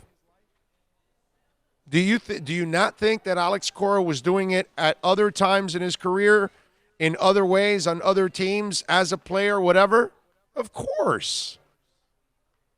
This isn't something that just happened. It's like the dude that gets busted at the Asian Day Spa. Oh, no, honey, this was my first time there. Dude, it was your first time this week there. Come on. Oh, officer, no, I'm sorry. I never speed. Today was the only day that I was speeding because, I was behind. I had to get to work. And I'm sure the officer hands you back the license. Oh, yeah, no, I can tell this was your first day. You've never sped in your life. Come on, man. And that's what these people are. They abuse and abuse and abuse because they feel like they can abuse. And that's what Odell Beckham is. So hopefully he will get abused a little bit when he goes to prison. That's all right. They'll put him in a little cell by himself. And he won't learn a lesson either. He'll probably point fingers and blame everybody else for his screw-ups, like most people do. Oh, well, her ass was in the way. It wanted me to smack it. That kind of stuff. Yes? He'll probably get in jail and still have that sense of entitlement. Oh, for sure. Like you can bet. You expect me to eat that? Really? You can bet your life that that's going to be the case with him. Okay? You can bet your life. He will be pointing it and the finger too at others. 786-322-1105. That's 786-322-1105 if you want to get in on the program as we take you till about 3 o'clock. And we do want to remind you that the show is brought to you by Moodius Dental. And let me tell you something, folks. For over 30 years, they've been using the latest dental technology. I should know because I'm experiencing it myself. I would never tell you, hey, go buy this car or lease it, and I wouldn't do it myself. I wouldn't tell you, hey, go eat this donut, and I wouldn't do it myself. Hey, go eat at this restaurant. I wouldn't do it myself. Hey, use Pallet Rack City because I wouldn't use. No. I would use all of it myself, and that's what I'm doing with Moodius Dental. I got my Invisaligns on. Which, by the way, can I give you a tip on Invisaligns? Okay?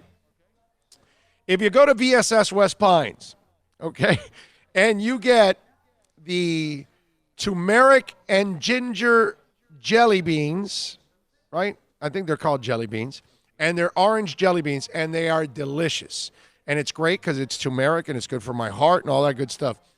But the orange, see, if you put on your Invisaligns and you start chewing, and you forget to, because you're supposed to eat and everything with the Invisaligns, which I do, no problem. But the problem is that I didn't realize that I probably should have rinsed or washed my teeth right away after that. Because my Invisaligns now are like light orange. And I have to have these on till Tuesday. So it's funny because people are looking at me like, hey, man, your teeth are kind of yellow. Normally, when you put on the Invisaligns, you can't see them. Okay, you have to look real close to notice that you have something on. And so it's great. And they're easy. I can wear them with no problem and it doesn't affect me. I do 4 hours of radio every day. But just a tip, if you have anything that kind of stains a little bit, make sure you take off the Invisaligns or you rinse right away. Don't have the turmeric because the turmeric, you're not supposed to eat it. You're supposed to suck on it, put it under your tongue. So that way you absorb it in your body and it goes in directly faster because as you all know, that this is the area that it'll get into your bloodstream a lot faster. And so that's the one tip I would give you so you don't stain your Invisaligns like I did. But by the way, they are Invisalign and implant experts. I am straightening out my bottom teeth here. So we've got the Invisaligns on. I will go to the next stage on Tuesday, actually. I will go to the next stage of Invisaligns, and I will go with that for a couple of weeks again, and then I switch it over and all that good stuff. A couple months. By the time you guys see me at the draft, my teeth will be straightened out by then. Be pretty cool. I like it. So please call Moodius Dental, 305-821-0231. Implants, Invisalign, you name it. You want to fill a cavity, whatever it is, go see Eric. Want to clean your teeth, please tell them that Big O sent you. They will take care of you, man. Hey, take care of the sponsors that take care of us and allow us to do this every single day, okay? Appreciate it big time, all right? So when you do go to Choice Mortgage Bank or Toyota of Hollywood or Moodius Dental or wherever, VSS West Pines, make sure you mention our show and mention yours truly, okay? Very important, because that's the way, I like it, When I hear this, I think of the Machine Shop in Coral Way. Yeah, it was an arcade place. One of the first, giant arcade places in Miami. And it was a really, really cool place. Used to go there a lot back in the 70s as a kid. I think it lasted to early 80s, and then it closed, I want to say. I think it closed, and then Video Powerhouse is the one that opened up down the street, I think, if I'm correct. How I remember that is truly amazing, I got to tell you. Can't remember John Legend, but I can remember Video Powerhouse. Obviously running a little past the hour. I can do that, You know what would be an awesome thing if it came out? What's that? LSU alum gets pissed off, and they're going to be in trouble because of what Odell Beckham did. And, hey, here's this film. I saw him touch it, and I got it on, he works at the stadium. You know how awesome that would be that it comes out that an alum, But it is on film. Burn this guy. But it is on film. But you understand I know. the motivation. But what I said earlier, LSU needs to ban him from the campus because he is a detriment to the university and to its students. Yeah. Because he's putting them, in a difficult situation and getting them in trouble. And so you got to suspend him. Not suspend him. You got to just what's it called? Ban him. That's all. Ban him. I would just love to hear that a disgruntled LSU alum is the one who saw the film and this and that and went and talked to the lady and collaborated and let's burn this guy. So good. All right, let's take a quick break. We'll come back in a couple minutes here. We'll get ready for the final hour of the program. We're already into the final hour of the show. It's nuts, man. If you want to get technical, we're actually only got 57 minutes left. Yeah, well, that's true. Yeah, we don't even have an hour left. We're on the other side of the hour. Yeah, no, that's great stuff. And in this hour, Craig Mish is going to join us talking about that baseball scandal. Let's get one of the best baseball insiders in the business in Craig Mish, Fantasy Radio. Also at 2:30, George Richards from the Panthers. He covers the Panthers for the Athletics. For the Athletic, he covers the Panthers. The S is behind the Panthers, not the Athletic. Anyway, so we will talk to George, and we'll talk a little Panthers. And I got to ask him about Gerard Gallant, man. I mean, that's like a story that – do the Panthers get a little break here from all of this? Right? I mean, it's kind of weird. The dude gave the Panthers their best season, and they fired – well, second best season because Stanley Cup. And they fired him. And then – The Knights get to the Stanley Cup playoffs, the finals, and they fire him? Weird. So I got to talk to George Richards about that one. Let's take a quick break. Back with more right here on The Big O Show, live from beautiful Toyota of Hollywood. The world's biggest band is coming twice. Metallica. Headlining the Welcome to Rockville Music Festival. 2 different nights, 2 different sets. The weekend of May 8th through the 10th. Go to welcometorockvillefestival.com for all information. Get your tickets on sale right now. The one, the only Metallica. Go to welcometorockvillefestival.com.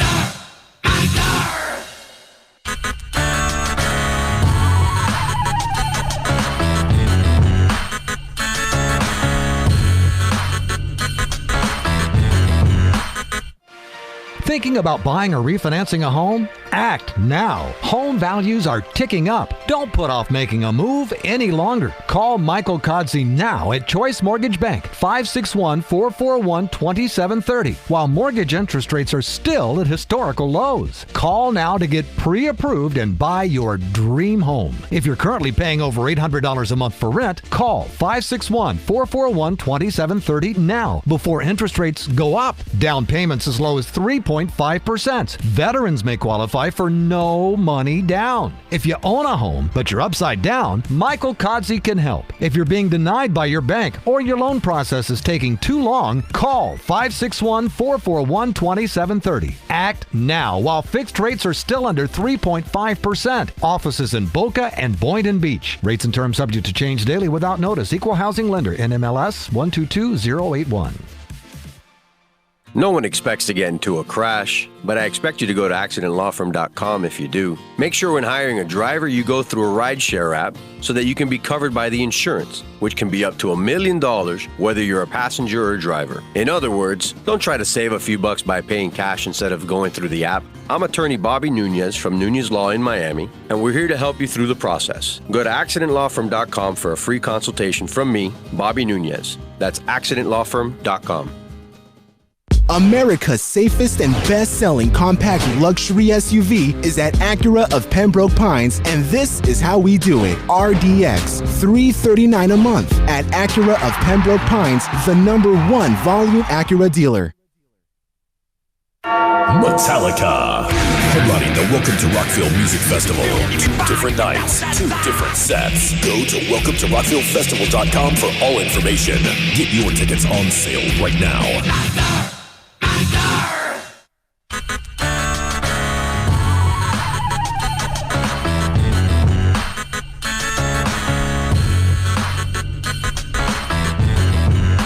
This is the Big O Show. This is the Big O Show. This is the Big O Show.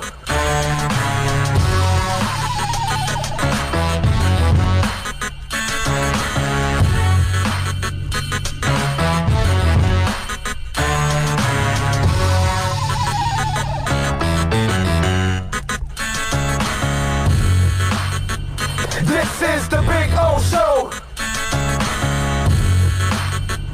This is the Big O Show.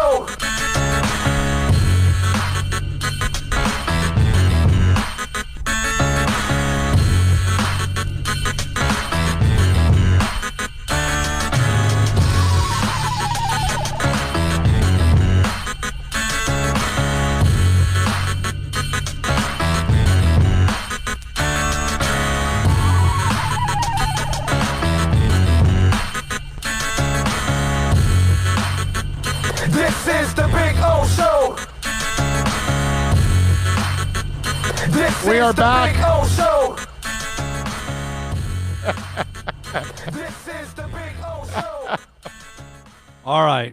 Who did what? What's so funny? Oh, man. It's just some stuff that comes out along the wire that you just got to laugh. I just saw him at the East-West Shrine game. Agent Drew Rosenhaus conditionally terminated his relationship with Antonio Brown on Thursday until the free agent wide receiver seeks counsel, an NFLPA source told Adam Schefter. Rosenhaus wrote in a letter that the NFLPA received on Thursday that he would like to work with Brown, but not until he first gets help. Earlier this week, the Hollywood, Florida Police Department announced that its athletic league has severed its ties with the wide receiver and returned a donation by Brown following an obscene outburst towards the police and mother of his children on Monday. Brown posted a live feed on the encounter, yada, yada, yada, all that stuff. The police responded to a domestic disturbance at Brown's Hollywood residence on Monday, and Lada wrote in the department statement that Brown used very degrading language in front of his young children. Brown, 31, wasn't on the active roster for most of whatever. I don't care about that. He's continued to take shots at the NFL. He's being investigated by the NFL. Yeah, all that stuff. So now is, now look, it's easy to make fun of Drew Rosenhaus because there's a lot of things in his life that I could make fun of. to be honest with you. This one, it's a twisted thing for an agent because they've got to show a lot of restraint and they've got to back up their players because if other players see that you're just going to dump them for anything. Now, here's the thing. This isn't just anything at this point, right?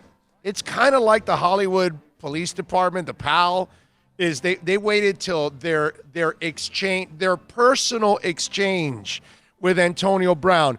They needed Antonio Brown to call them, punks and N-words and all kinds of crap in order for them to dump him. But the fact that he was being investigated for all kinds of other things wasn't good enough for them to dump him. That's where I would tell you, listen, I'm as pro-police as it gets. But that part there with the PAL, come on, man. You might want to sever ties with people like that a lot faster. And for Drew, here's where I don't feel sorry for the guy. So many of his clients have been knuckleheads over the years. You choose to represent these idiots. So if you're the one that has to be there and watching T.O. do push-ups, well then, dude, you chose to do this. You chose to. There are agents in this business that they see a guy and no, dude, I'm sorry, I'm not representing you. I know because I know them. Okay? I know agents that will not represent knuckleheads. They just don't want the headaches. And guess what? I don't blame them. I don't want to represent. I know I'm making money off the guy, but then I got to deal with the media, and then I got to go talk to the team and massage the head coach, and because he's screwing up here and there, and then I got to be kissing his ass and doing, I just, you know what, man? I'd rather have a regular job than do that. Drew Rosenhaus is a media whore. Yeah, I know that. And he loves when his guys screw up because then he's got to go get in front of the camera, kind of like Jerry. Yeah. And he lives for that crap. Yeah, he probably does to a certain extent. He enjoys. I got to deal with this thing, and the cameras want me. Yeah, but it's when it's an Antonio Brown, it's got to get to a point where it's just, it's just again. Baggage. You just keep saying again. So much, over and over again. Look, man, we're all going to screw up. And, we all need help to get out of a bad situation every once in a while. But we can't be constant screw-ups. Okay, we're humans. So we're going to make mistakes. Emotions are going to get the best of us. Whatever. It's going to happen. Okay? You aren't perfect. I'm not perfect. I'm going to screw up 8 times today. But these kind of screw-ups, come on, man. He doesn't go more than 2 or 3 days without some new catastrophe. Or saying something stupid and doing something stupid on social media. Yeah, but remember, he was the #1 downloaded athlete in 2019, and he said that this made him feel like Superman. Oh, there you go. Yeah, because you're a train wreck, dude. That's why they're downloading you, not because of anything else. They want to see what the train wreck does next. So there we go. I got to get you a Craig Mish. Yes, let's do that. Let's get Craig Mish on. MLB Insider, Fantasy Radio. You can catch him on Fantasy Radio, by the way, noon to 2. Okay? When we're not on and you're not listening to us. Now, we love Craig. He is awesome. You can support him any freaking You're time. absolutely hilarious, bro. He's awesome. We love Craig. He's fantastic. And remember, folks, to give us the thumbs up when you're watching on YouTube, okay? We love you for that. So give us the thumbs up and keep up this amazing support that you have given us here on the program and how it grows every single day, which I think we hit a new stratosphere now this week that we have never hit before. So that's pretty good, man. We appreciate it in a big-time way. We'll talk to Craig Mish now. We'll get into a lot of this cheating scandal. We'll get his thoughts on all of this because I'm sure this is something that's been a part of his world since he covers baseball so much. And I think a lot of us don't really have a problem with what they're doing overall in baseball. We commend them. The question is, go after the players, man. Go after the players. That's what you need to do. At least for me, that's what they need to do. And we'll ask Craig that because he'll have more insight on it than I do, and he'll know the particulars. But I would imagine that the baseball players union is strong. It's a fearful union if you're the owners. It's like something that you have lost against several times. That's how strong the union is. It's not like football where the owners play games with the football union. They smoke them almost every single time. Basketball basketball is probably the one sport that there's kind of a good equal give and take between both. Because basketball is the one sport where I feel like they kind of work together. They kind of have an agenda of, hey, let's do what's best for everybody, because then we all benefit. That kind of, you almost feel like there's a better partnership in that sport compared to any of the other ones. And baseball, it's almost like the players union has a stranglehold on what goes on there. Really is amazing. 786-322-1105. That's 786-322-1105. We doing all right? What's the deal? Can't get them to answer, sir. Okay. All right. Well, we'll see if we can get them on. Yeah, it takes two to make a phone call, unless you're, a little bit like AB and you like talking to yourself. Okay. All right. We'll get the Mishmeister on, and we'll talk a little baseball in just a second, and we'll have a little fun with Craig on this whole Cora story. And Beltran and the Astros, A.J. Hinch, all that. I mean, 3 managers already. It's a lot. And that's 10% of your league you just fired. And now you got to replace. Says to call again. So you'll be fine. I mean, that's a crazy part. Big old Ty from the Bronx. Tell Craig Mish I said hello. Okay. And would you trade a pick for Odell? No, I would not. I wouldn't trade for Odell at all. I wouldn't want him on my football team at all. Even if they just would you please take him off our hands? You don't have to give us anything. Don't want him. I don't think Flores would want a guy like that. No. Just watch Flores. Does he look like the kind of guy that's going to tolerate that guy? There's no way. That military guy would kill him. No, dude, there's no way. No way. I don't want Odell at all on my team. I'm not. I wasn't a TO. I don't care about the stats. Don't mean anything to me. Are you a team player? Are you a winner? Are you going to do what your team needs to win? Are you going to sacrifice for them and help them, or are you just on your agenda? And that's what that guy is. All right, let's go with Craig Mish now. MLB Insider. He breaks all kinds of stories. He's a must-follow on Twitter, so you can get those breaking stories right away at Craig Mish. You can listen to him every day, noon to 2, at Fantasy Radio, FNTSY Radio. And he is now joining us here on the program. Mr. Mish, how are you doing, sir? How are you, Orlando? What's going on? I am loving life, my brother. I am. One thing I'm not doing is stealing signs. That's the one thing I can tell you. Your thoughts on this entire scandal and how it's taken down now 3 managers in baseball. 10% of the managers have been fired in the league now. Yeah, it's taken on a life of its own, and just when you think that it could be over, something else happens, and so I'm guessing that probably more could even come of this. We'll have to see what happens when the commissioner's investigation of the Red Sox is completed.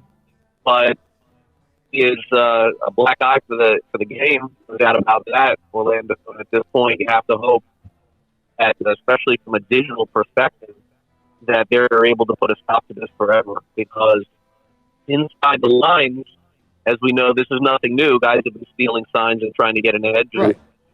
That's part of it, but it's like it really took on another level of attempting. And we'll just have to see, but And you ain't guilty unless you get caught. Whoa. Miss, you went garbled there. Are you all right? You're in a bad spot there where your phone's sounding kind of weird there. Say it again. Sorry about that. Basically, what I was saying was you're not guilty unless you get caught, and in this case, it looks like that would happen. Yeah, no, I'm with you there. Now, let me ask you something, because you're going to know about this more than I do. They're going after the managers. They've gone after the executive. Why aren't they going after the players? Is it that the owners are a little nervous and their lawyers because of the players' union being so strong? Evidence? What is it? What? Because I kind of feel I don't mind any of these guys getting fired or banned. They deserve it.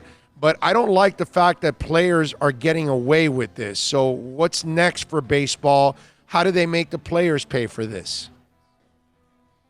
I don't know that there's going to be a way because of the strong players union, and there really isn't any precedent for this. So in general, it looks like because there were no rules put in place, that the commissioner can only punish the manager. Miss, your phone is breaking up. It's kind of getting garbled. I don't know why. Let's do this a second. Hey, Bill, let's reconnect. Let's reconnect with Craig again. Hang up and try to get him again, because it's sounding garbled right now. And let's see, because I want people to understand this is a big story, man. So let's get Craig Mish back. Let's see if we could get a better connection. Cell phones, man, that's how it is. It's not a perfection type of thing. So we will try to get Craig on, because I want you to hear him, because he's always got great insight. He's going to know the game and all the insights about it and the rules and all that better than you and I, because he lives this. He follows it every single day. And obviously this is a story that's a huge negative on baseball, and not just a black eye, but this is something where the integrity of the game is now being questioned. And maybe some of the history now, too, will be questioned. So that's why I wanted to get into with Craig and find out more about it on the players' side, and why is it that we're not seeing any action against the players. So, Craig, I think we got you again. Let's see. And are you there, Craig?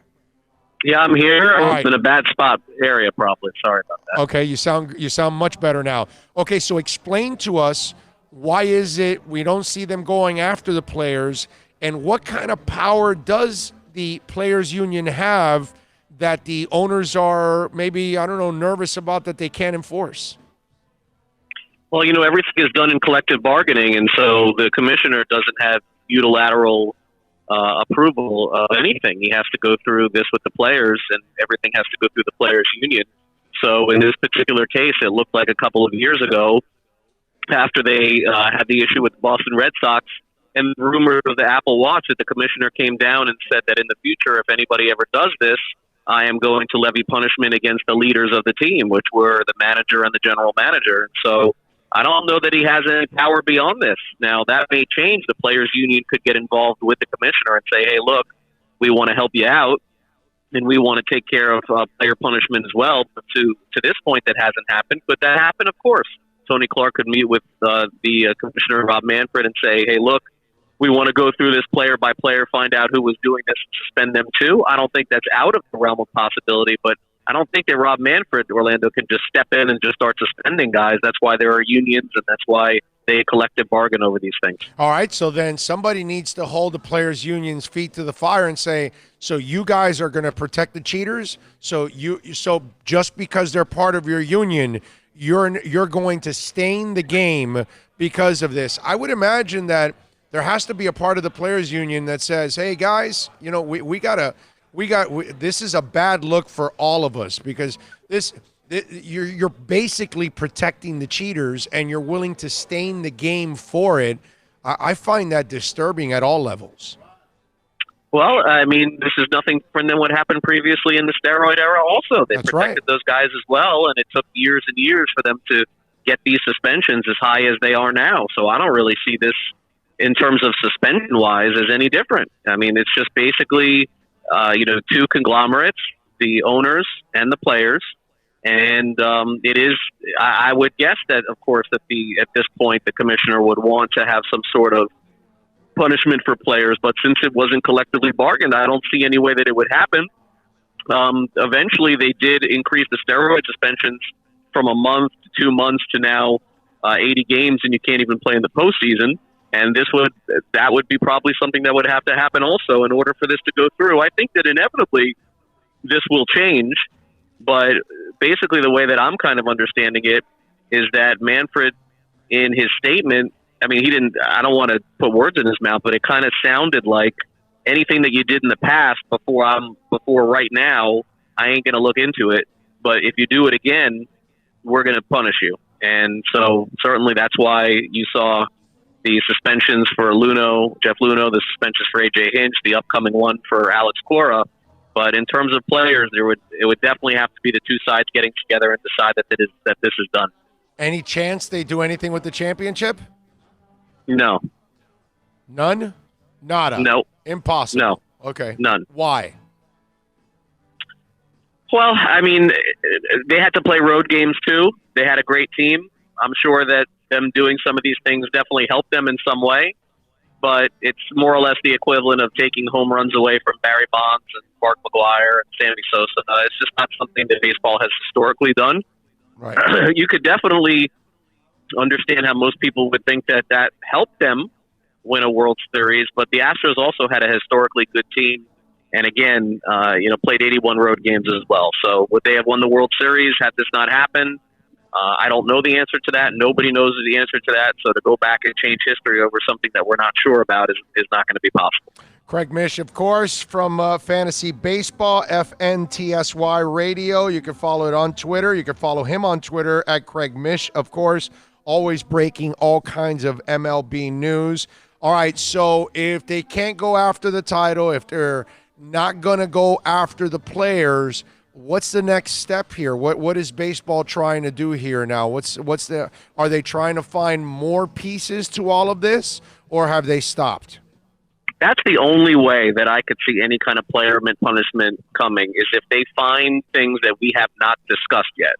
If there is hard evidence or pictures or something that would change what we've seen thus far, I would have to alter my opinion of what baseball can do, because then you're looking at a smoking gun at this point. All right now is you have is testimony. I will say that over the last hour or two, there's a couple of things percolating on some Twitter accounts that are potentially maybe leading to that. So we'll have to keep an eye on it. Again, know how the internet works. What's percolating? Give us. Don't just tease us. There's a couple of people that say that they have pictures. And again, I hate to indict something on some fake Twitter accounts because you never know, but there are a couple of people alluding to the fact that there are pictures of some of the players using buzzers in their jerseys on the Houston Astros that they have pictures of. Now, again, the internet's a wild place and it could be completely false. So, you can search the names. I'm not going to throw anybody under the bus until I see that. So, but I'm not going to certainly, endorse anybody with unknown sources on Twitter or anything like that. I wouldn't want somebody doing that to me, but anybody who's listening can search that out and find it.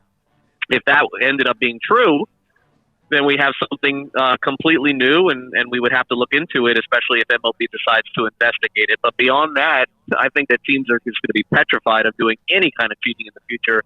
So while this is a horrible situation, I think that baseball probably ends up better from this point forward. And let me ask you something, and Craig Mish, of course, joining us. Craig, do you think any of these guys get a job again, or because of this stain, teams will stay away from this because they don't want to even bring the controversy into their building? I think they all get jobs again. I think that AJ Hinch, immediately after his suspension is over, will be a manager again in the big leagues. Very well liked and very well respected, and was a good manager. And I definitely think that he'll get another opportunity. Alex Cora is a little bit more dicey because it seems to be that he was more of the person that put this together, and is also going to get a longer suspension, as it would appear. So if he gets a 2-year suspension, it's a little bit tougher on him. My guess is he gets an opportunity again. Carlos Beltran, it would take a very special spot for him to manage in the first place, which is why he took the Mets job. I always thought that was a little bit of an odd fit as it is, just because he's not the most he doesn't speak as much as a lot of the managers do, and that's a big part of the job. And in terms of Jeff Luhnow, I know that everybody Orlando has basically eviscerated him and said that he'll never get another job, and he's Internally, look how poorly things went in the clubhouse when one of their executives went out after the woman reporter. And I think that all of those things certainly are a factor, and all of those things are true. But we live as prisoners in the moment, and we seem to forget what the future could look like. And although Jeff Luhnow may have the smallest percentage chance of returning to baseball in a year or 2 or 3, you can't sit here and tell me, Orlando, that if the Detroit Tigers in 2 years from now are still losing 100 games and are going nowhere and want to rebuild their franchise and win a World Series, well, there's one GM that was out there that did it, that lost 4 years in a row, drafted players and signed players, and built the best analytics department also in baseball at the time, and that's Jeff Luhnow. So it would not surprise me at all, maybe not right away, but 2-3 years for him to resurface as well. Wow. Yeah, that's crazy stuff. And didn't the Astros also have another type of cheating scandal that they were tied to several years back with the what was it, with the scouting and all that stuff? Yeah, it was the Cardinals, though. The Cardinals, that's right. It was the Cardinals that were caught cheating on the Astros. On the Astros, that's what it was, exactly. Okay, all right. So how does the game's already kind of hurting as it is. It's been on a slide for a long time now. Does this make it worse in the public's eye, and even for the people that were on the fringe and weren't watching, or were kind of, does this hurt baseball to try to build back up again? Because it's kind of what everybody's hoping, that they can get back to being, what they used to be. But what do you think this does long term? Yeah, I mean, it's hard to say at this point. I don't think that it'll ever become what used to be, which was called like America's game. Like, I don't ever think that it's going to, pass up on the NFL or the NBA or anything like that. But Orlando, I have a young son. He's playing in the Little League. There's a lot of people who are listening right now to your show. They have sons that play Little League and high school baseball, and they dream of being major leaguers. And so from a popularity standpoint, will baseball ever be what it was in the 60s and 70s and 80s in terms of popularity? Probably not. But I would tell you this, those franchises, Orlando, they're worth billions of dollars. Why are they worth billions of dollars? Because they're making billions of dollars. And so wherever baseball is, it is not going away. That's all overrated.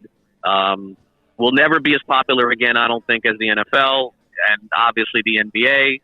But it's a solid third in a world where our kids are going to continue to play baseball. It will always have its popularity. And I just think it'll just constantly be the same. There will be that narrative, as you mentioned, that baseball's in trouble and baseball's going away. Well, then why are the Kansas City Royals being sold for billions of dollars? I mean, if that was the case, it wouldn't be worth that. So I don't think there's any concern for that. Follow him on Twitter at Craig Mish. Catch him on Fantasy Radio, noon to 2. Tell him what you do on Fantasy Radio, my brother.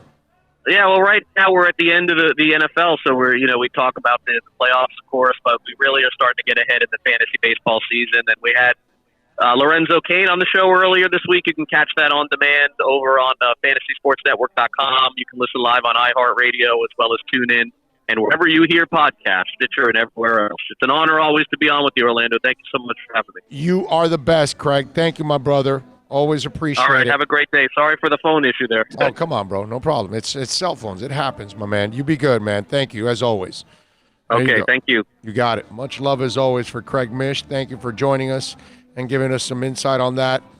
When it comes to baseball, I mean, it's crazy, man. I wish the sport would bounce back a little stronger and people would be interested in it. I can do radio shows without talking baseball at all.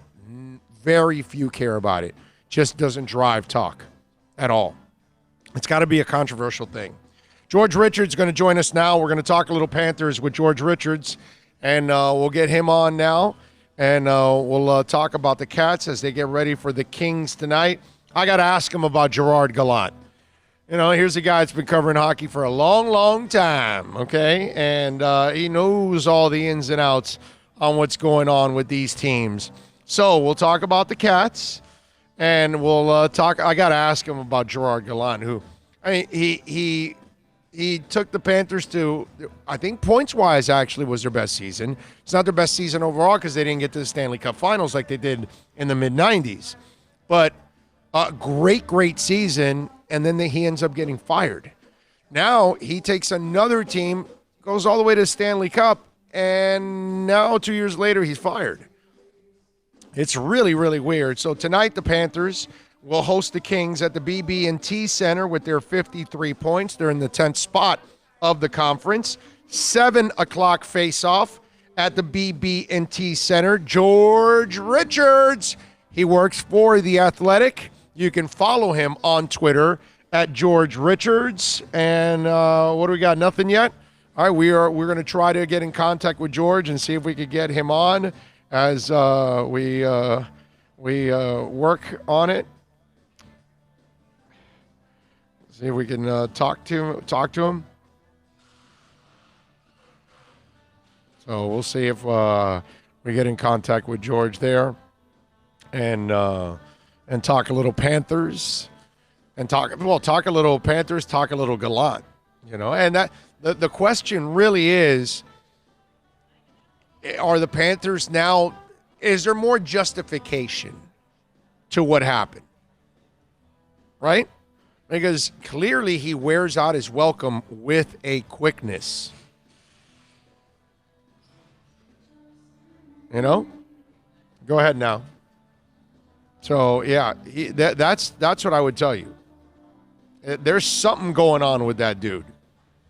Okay? It's not like it can't be a cakewalk dealing with him. Because this is now another franchise that gets rid of him after having success. I'm just saying, if I'm Panther ownership right now, I'm not feeling so bad about the whole situation. I got to tell you, parting ways. Look, in the end, they've got their own issues, and they've got to get through it now with talent and Q. They got to figure things out on their own. But this one, it's kind of interesting. Follow him on Twitter at George Richards. Catch his work at The Athletic. George, good afternoon, my friend. How are you doing? Hey, Big O. What's going on, buddy? Loving life, my man. So let me ask you, do the Florida Panthers ownership right now, is there any justification at this point? Are they feeling a little better? Are they telling people, you see, because Gerard Gallant takes them to a great season. I think points-wise it was their best ever, but obviously not better than the Stanley Cup year. Then he takes this team, the Knights, to the Stanley Cup, and here he is fired 2 years later. What's up, dude? Why is it that this guy can have success and also wear out his welcome with a quickness? No, I don't think so. I mean, I think that whole mess was a mess. I mean, I actually don't think so. I mean, maybe they're like, well, I don't, but no. I mean, they're two completely different circumstances. I mean, the Vegas Golden Knights apparently saw Pete DeBoer on the open market. Felt like he was a better coach for that team, and they better grab him before someone else does. At least that's the narrative that I've been hearing out of Vegas, was that they were worried that Pete DeBoer was going to go somewhere else. That wasn't the case here. They fired, fired Gerard. So Gallant's a fraud? Is that what it is? No, I don't think so. Gerard Gallant's not going to be out of work a long time at all. I mean, he was a runner-up for the Coach of the Year here, and then 6 months later he's fired for various reasons. Part of which was he wasn't allowed to coach his team, basically, and he argued with ownership about it, and the management at that time, not necessarily ownership, but management. And I think in this case, they've lost 4 in a row. The goals against are going up. They didn't, they weren't getting off to a terrific start, and Vegas has to win. I mean, they've got, yes, they're an expansion team, but they're also in a market that's about to get an NFL team for the first time, and they need to keep this train rolling. And then I assume they felt like, we need to get, a guy that's maybe been there, and that's Pete DeBoer's been to the Stanley Cup Finals a couple times, and just felt like he'd be a better fit. I mean, I'm not in Vegas, so I don't know. I'm just talking about, what happened here with the Panthers, and I don't think anybody looks back at 2016-17 and what went on here then as any kind of high point. But that still sounds weird to you, what's going on in Vegas, right? Because absolutely. You're going to get rid of Gallant. I still don't get it. And you think that Pete DeBoer is, we can't lose out on Pete DeBoer. But this guy took you to the Stanley Cup Finals. I don't get it. So there has to be something else behind the scenes with Gallant, dude. There has to be something. Maybe. I mean, I haven't heard. You know what? I really haven't heard anything negative on this side of things. I don't think the Florida, in the years that have passed, I haven't heard any player, coach, or anybody in the front office badmouth Gerard Gallant. I mean, that was a decision that was made by past management, and that and that management was kind of cleaned out not long after Gerard left. So, seems like a different situation to me. But listen, coaches in the NHL get hired to be fired. I mean, I know. you don't see coaches stick around a whole lot. So. That is part of the NHL culture. I mean, if you've got a coach that's been around for, look at John Tortorella is now like the third longest tenured coach in the NHL. I mean, he hasn't been there all that long. So, that's just how the NHL works. I mean, some teams will have two coaches in a year. I mean, it's just one of those things. And this is one of those years where, 6, 7, 8 coaches have been fired. And we haven't even hit the All-Star break yet. Yeah, no, they change coaches like we change underwears. That I'm with you 1,000% on that one when it comes to the NHL. They're kind of crazy with that stuff. The other thing, obviously, Panthers back in action tonight against the Kings. Mm-hmm. All right, so you would be the coach if you could answer this question, but dude, how does Q get consistency out of this team? How can he get them to play at a higher level on a night in and night out basis? Or are you at a point, since you're with this team all the time, this is what it is and they're not going to get any better? I didn't understand any of that. I don't know if it's my phone or if it's you. I didn't understand any of that. Okay. What happened? One more time. Go ahead. Now I can hear you. Okay, cool. When you look at this team, okay, what can Q do to get them to play more consistent at a higher level? Okay? Or are you at a point now that you've been around these guys long enough that they are what they are? They don't have it in them to take it to another level on a consistent basis. We know that they've done it for stretches, but not on a consistent basis. Your thoughts? For sure. And I think that's one of the most frustrating things about this team has been the consistent inconsistency. But they've looked pretty good the last couple games out. Again, we've just hit the mid-season point with this team. There have been some stinkers in there. There's been some real exceptional games in there. I feel like this is a very talented team that maybe plays differently at different nights. And when they've got Chris Dreiger in there, they seem to play a different defensive styles than they play in front of Bobrovsky, and maybe that's just a mental thing that it happens with hockey teams. Sometimes you see the backup come in and you see a completely different team because they feel like they have to be that way. We're going to find out, right? I mean, they've only won 3 straight games a handful of times this season. They're going for their third 3-game winning streak of the year. That would be their longest of the year. That's not what we expected out of this team. We expected this team to win 5, 6, 7 games in a row and then lose and then come back and win some games, and it just hasn't happened for them. We've seen them lose, 4 or 5 in a row, but we haven't seen them win. You put together a long winning streak, and you can't win 3 in a row until you win 2 in a row. That old adage. So they're in the middle. They've won a couple here, and they've got the LA Kings tonight. They've got Detroit on Saturday. They've got Minnesota, then Chicago. This team could go into the All-Star break on a pretty good run, and I think that's what they need. I think that's what they need to do. They've done that in the past. We've seen this team, go into their break on a 5-game winning streak, and that could happen again here. The thing's going to be, how do they come out of it? Because that's going to be the stretch run. When these guys come back 1st of February with a trip to Montreal and Toronto, it's going to be make or break time for this team. Now it's going to be a sprint. So get the wins when you can get them. Beat the teams you should beat, and they're in a stretch right now where they've got very winnable games. And we're going to find out if this team can do it on a consistent basis. How about Bob? Your thoughts on the way Bob has played overall? I think he's been okay. I mean, aren't any good. Well, there's no doubt about it. But I've seen every game this team has played. I've seen how this team has played in front of him.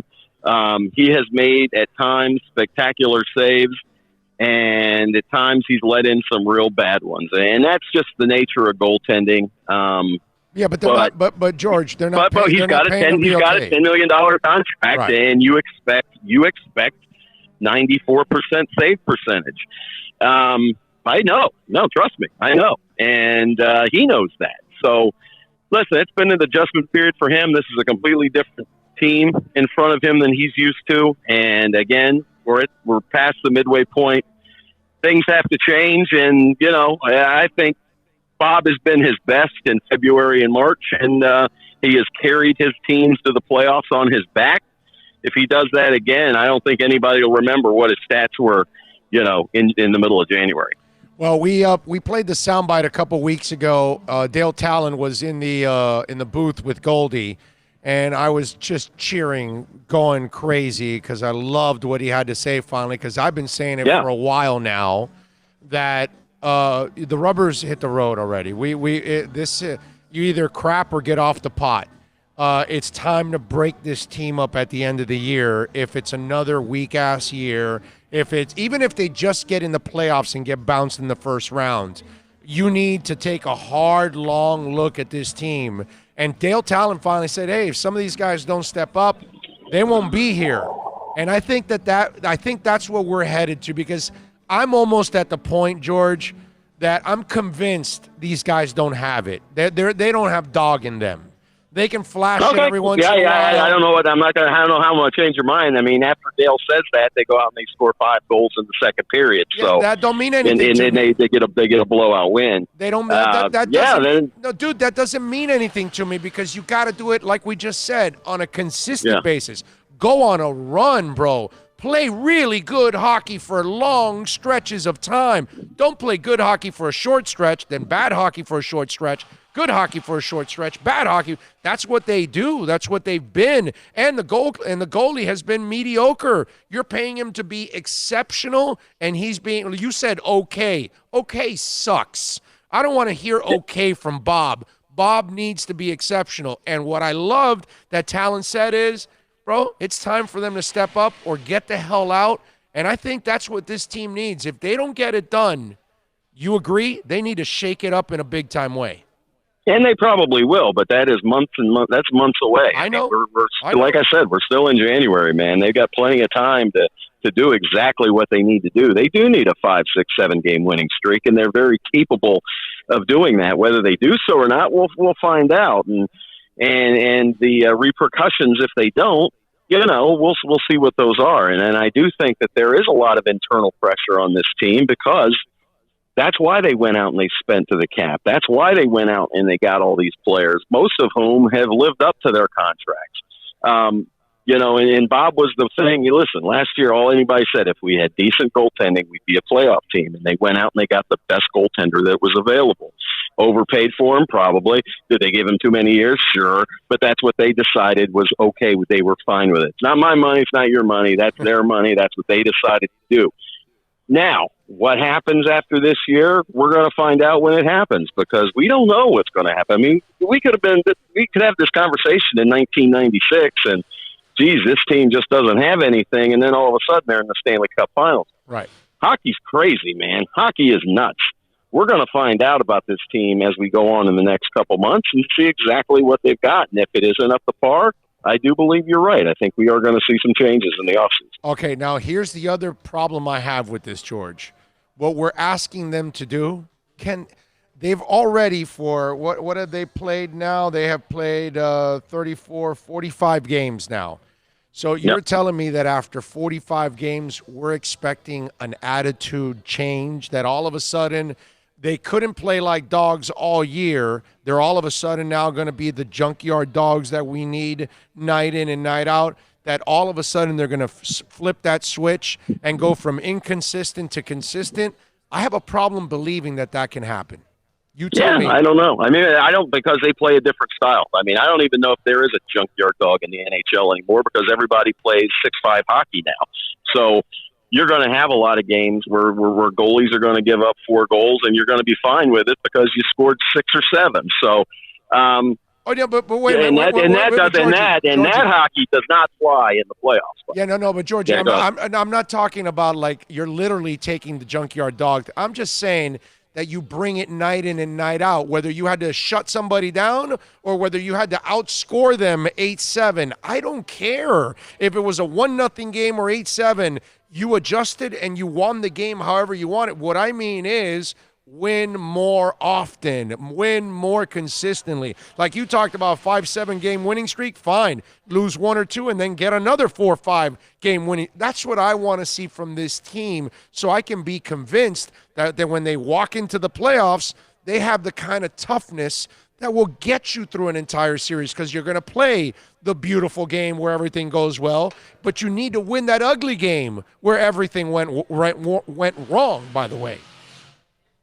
Yeah, I mean, I agree. Sure.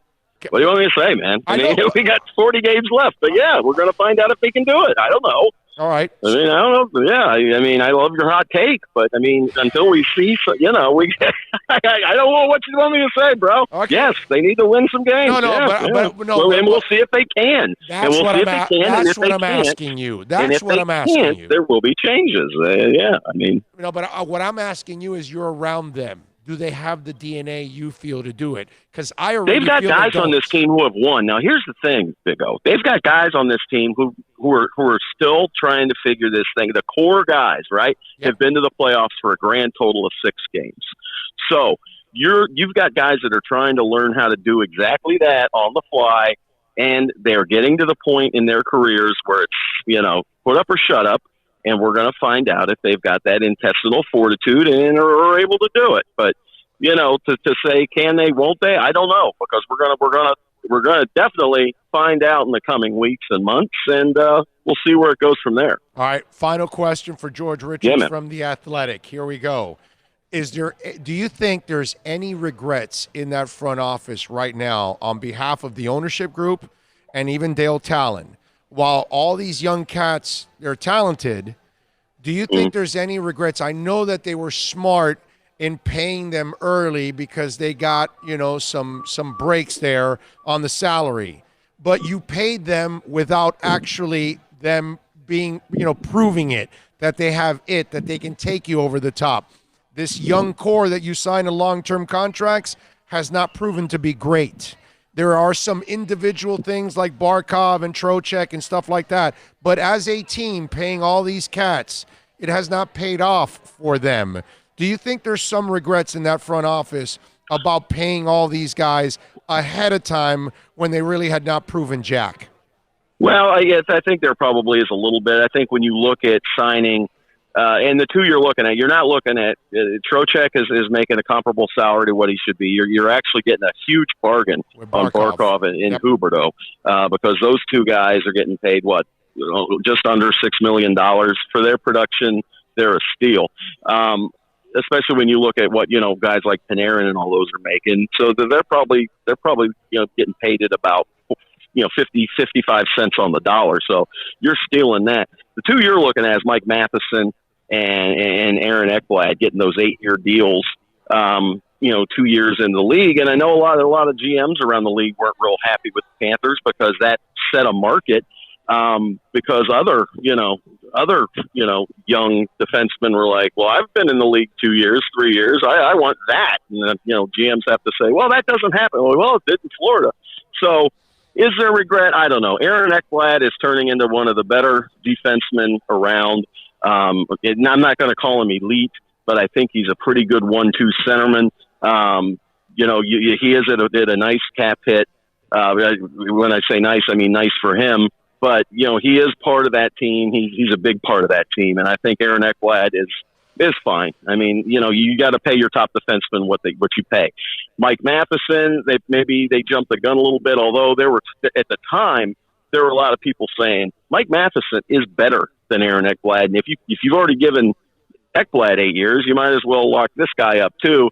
And then that one hasn't worked out as well. Although Matheson, when you take the contract out of consideration, has played pretty good lately. He's a good, smart, young defenseman with terrific skills. He can still grow into a top end defenseman. He hasn't yet, and I know it's tough to take that contract out of the conversation because that is a huge part of the conversation. But maybe they did rush a little bit to give those guys the 8-year deals when they didn't have to. Well, let's see if they can get a win tonight against the Kings at the BB&T Center, and this man will be covering it like he always does. An exceptional job of covering the Panthers for a long, long time. He is George Richards. Follow him on Twitter at George Richards. More importantly, catch his work at The Athletic, and make sure you subscribe because for like $4 a month, you get the entire country and all of your local teams. George, as always, you are a stud, my brother. Enjoy the Okie. All right, my man. Be good, brother. Be good, baby. There you go. The great George Richards, man. Good stuff there, as always. One more thing before we wrap it up here at Toyota of Hollywood that I want to talk about, because there's been this, and I get it, because as Dolphin fans, we all want a quarterback. We're all dying for a Marino. And I was spoiled as a child because going as a child into my teens and into my young adulthood, I got spoiled because I had Greasy, Woodstock, and Marino, right? And so for 30-something years, I didn't worry about quarterbacks, right? It was something that even when they didn't have Marino or Greasy, they overcame it with Woodstock and a team that was able to accomplish something pretty sweet. Not win it all, but at least it was, a lot of fun. I enjoyed it. And I get it. And Joe Burrow is that love affair now that a lot of you Dolphin fans have. And, people are writing now that, they should have gotten the first-round pick. They would have had Joe Burrow, even though Joe Burrow was never on their radar when they were talking about tanking at the beginning of the year. It was all tanking for Tua. Not that there was never any tanking ever involved in all of this, but whatever the silliness that goes on. And I also get the silliness of the calls, sometimes the texts, and it's ridiculous when people think that you're going to be able to trade multiple picks to the Bengals and take Joe Burrow away from them when he's an Ohio kid and Cincinnati is in Ohio. And they need a quarterback in a desperate way.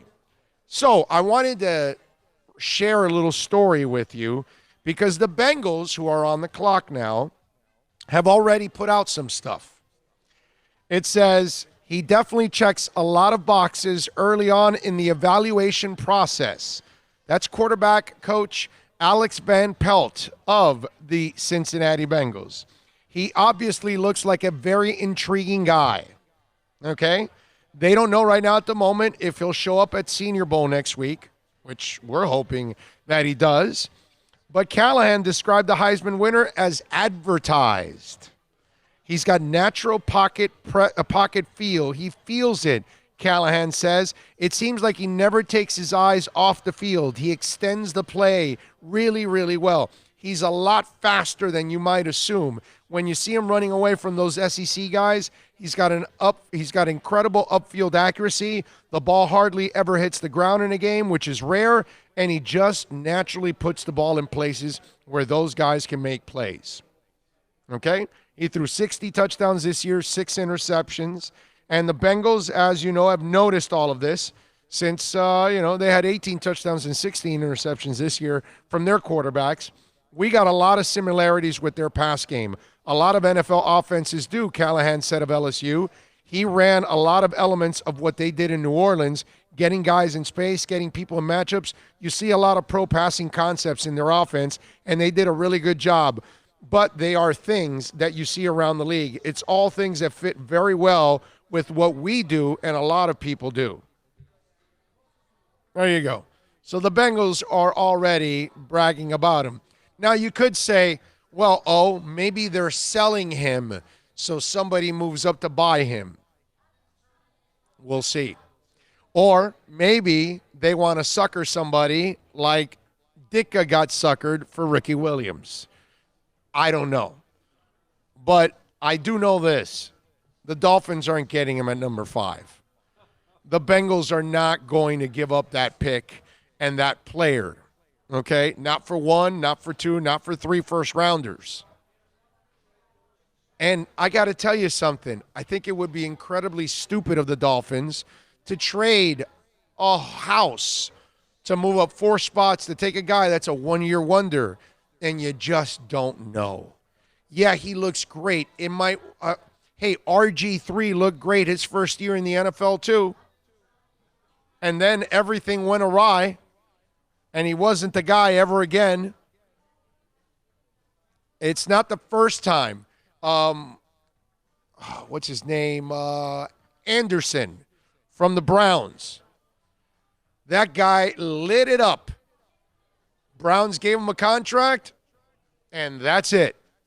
Matt Flynn played a couple of magical games in Green Bay. Seattle got suckered and gave him a big-ass contract and failed. It's happened many times over. We saw it firsthand. Scott Mitchell. Yes, Scott Mitchell. You know what I mean? So, and this is college, where it's easier than the NFL. And I know he had the season of a lifetime. It was awesome, 60 touchdowns. It still doesn't guarantee you that. And if you're going to trade a house of picks, you want a guarantee. Are you going to do it for a 1-year wonder? It's also irresponsible for those of you even thinking that. Okay?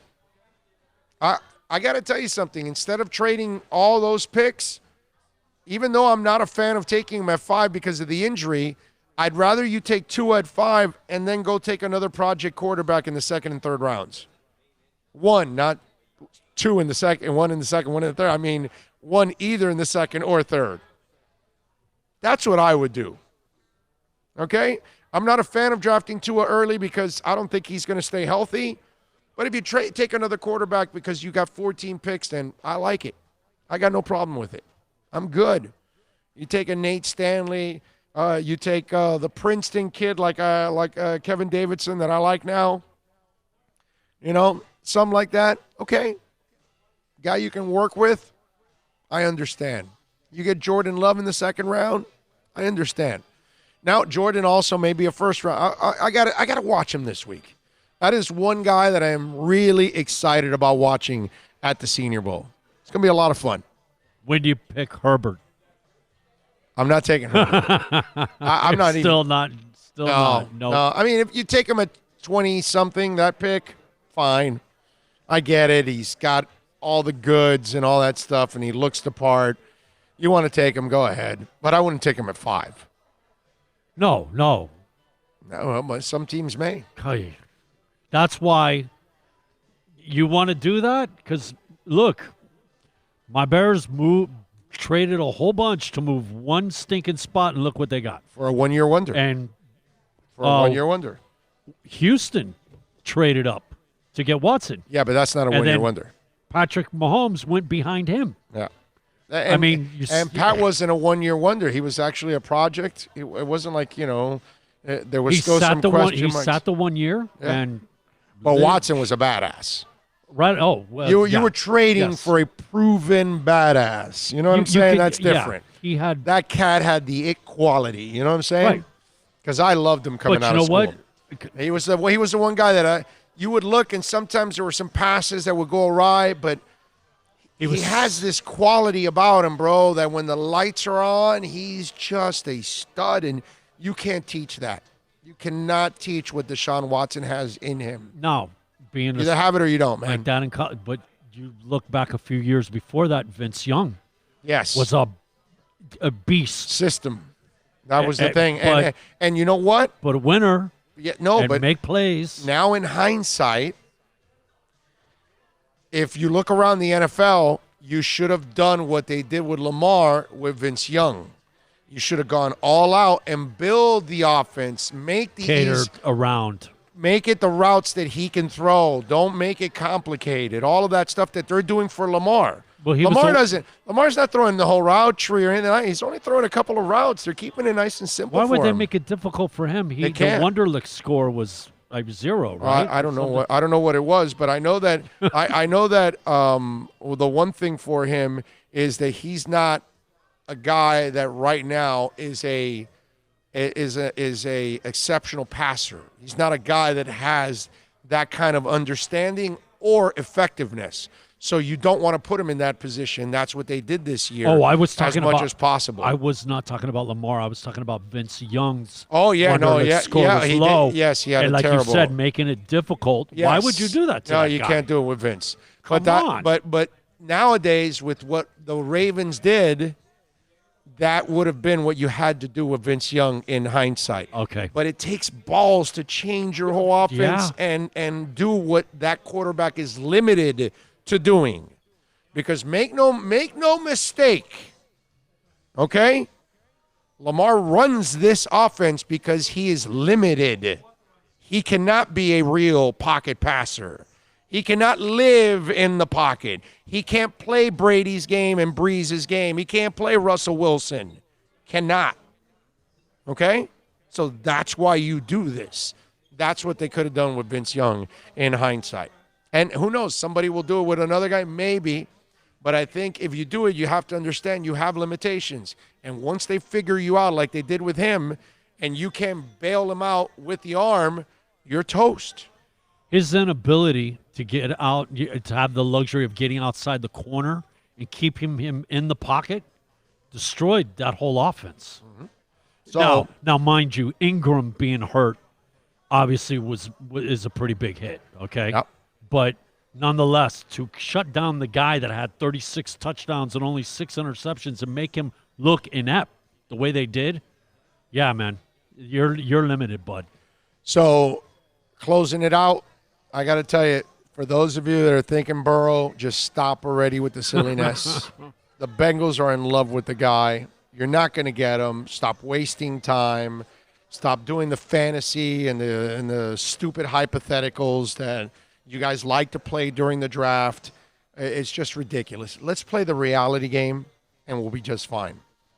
All right, we got to thank Lee Sterling, Tony Pauline, Craig Mish, George Richards, an outstanding lineup, all kinds of great stuff. Bill, as always, John getting it done on the program. We thank, of course, Steve Ostrov and all the great people out here at Toyota of Hollywood, making it nice and easy for us to be out here every single Thursday, man. You guys be good out there. We love you. We'll see you tomorrow. We'll be at Craig's Inn, Acura 9 to 11, and then Hialeah Park 1 to 4. Loaded show for tomorrow. Be good out there. Y'all have a good night.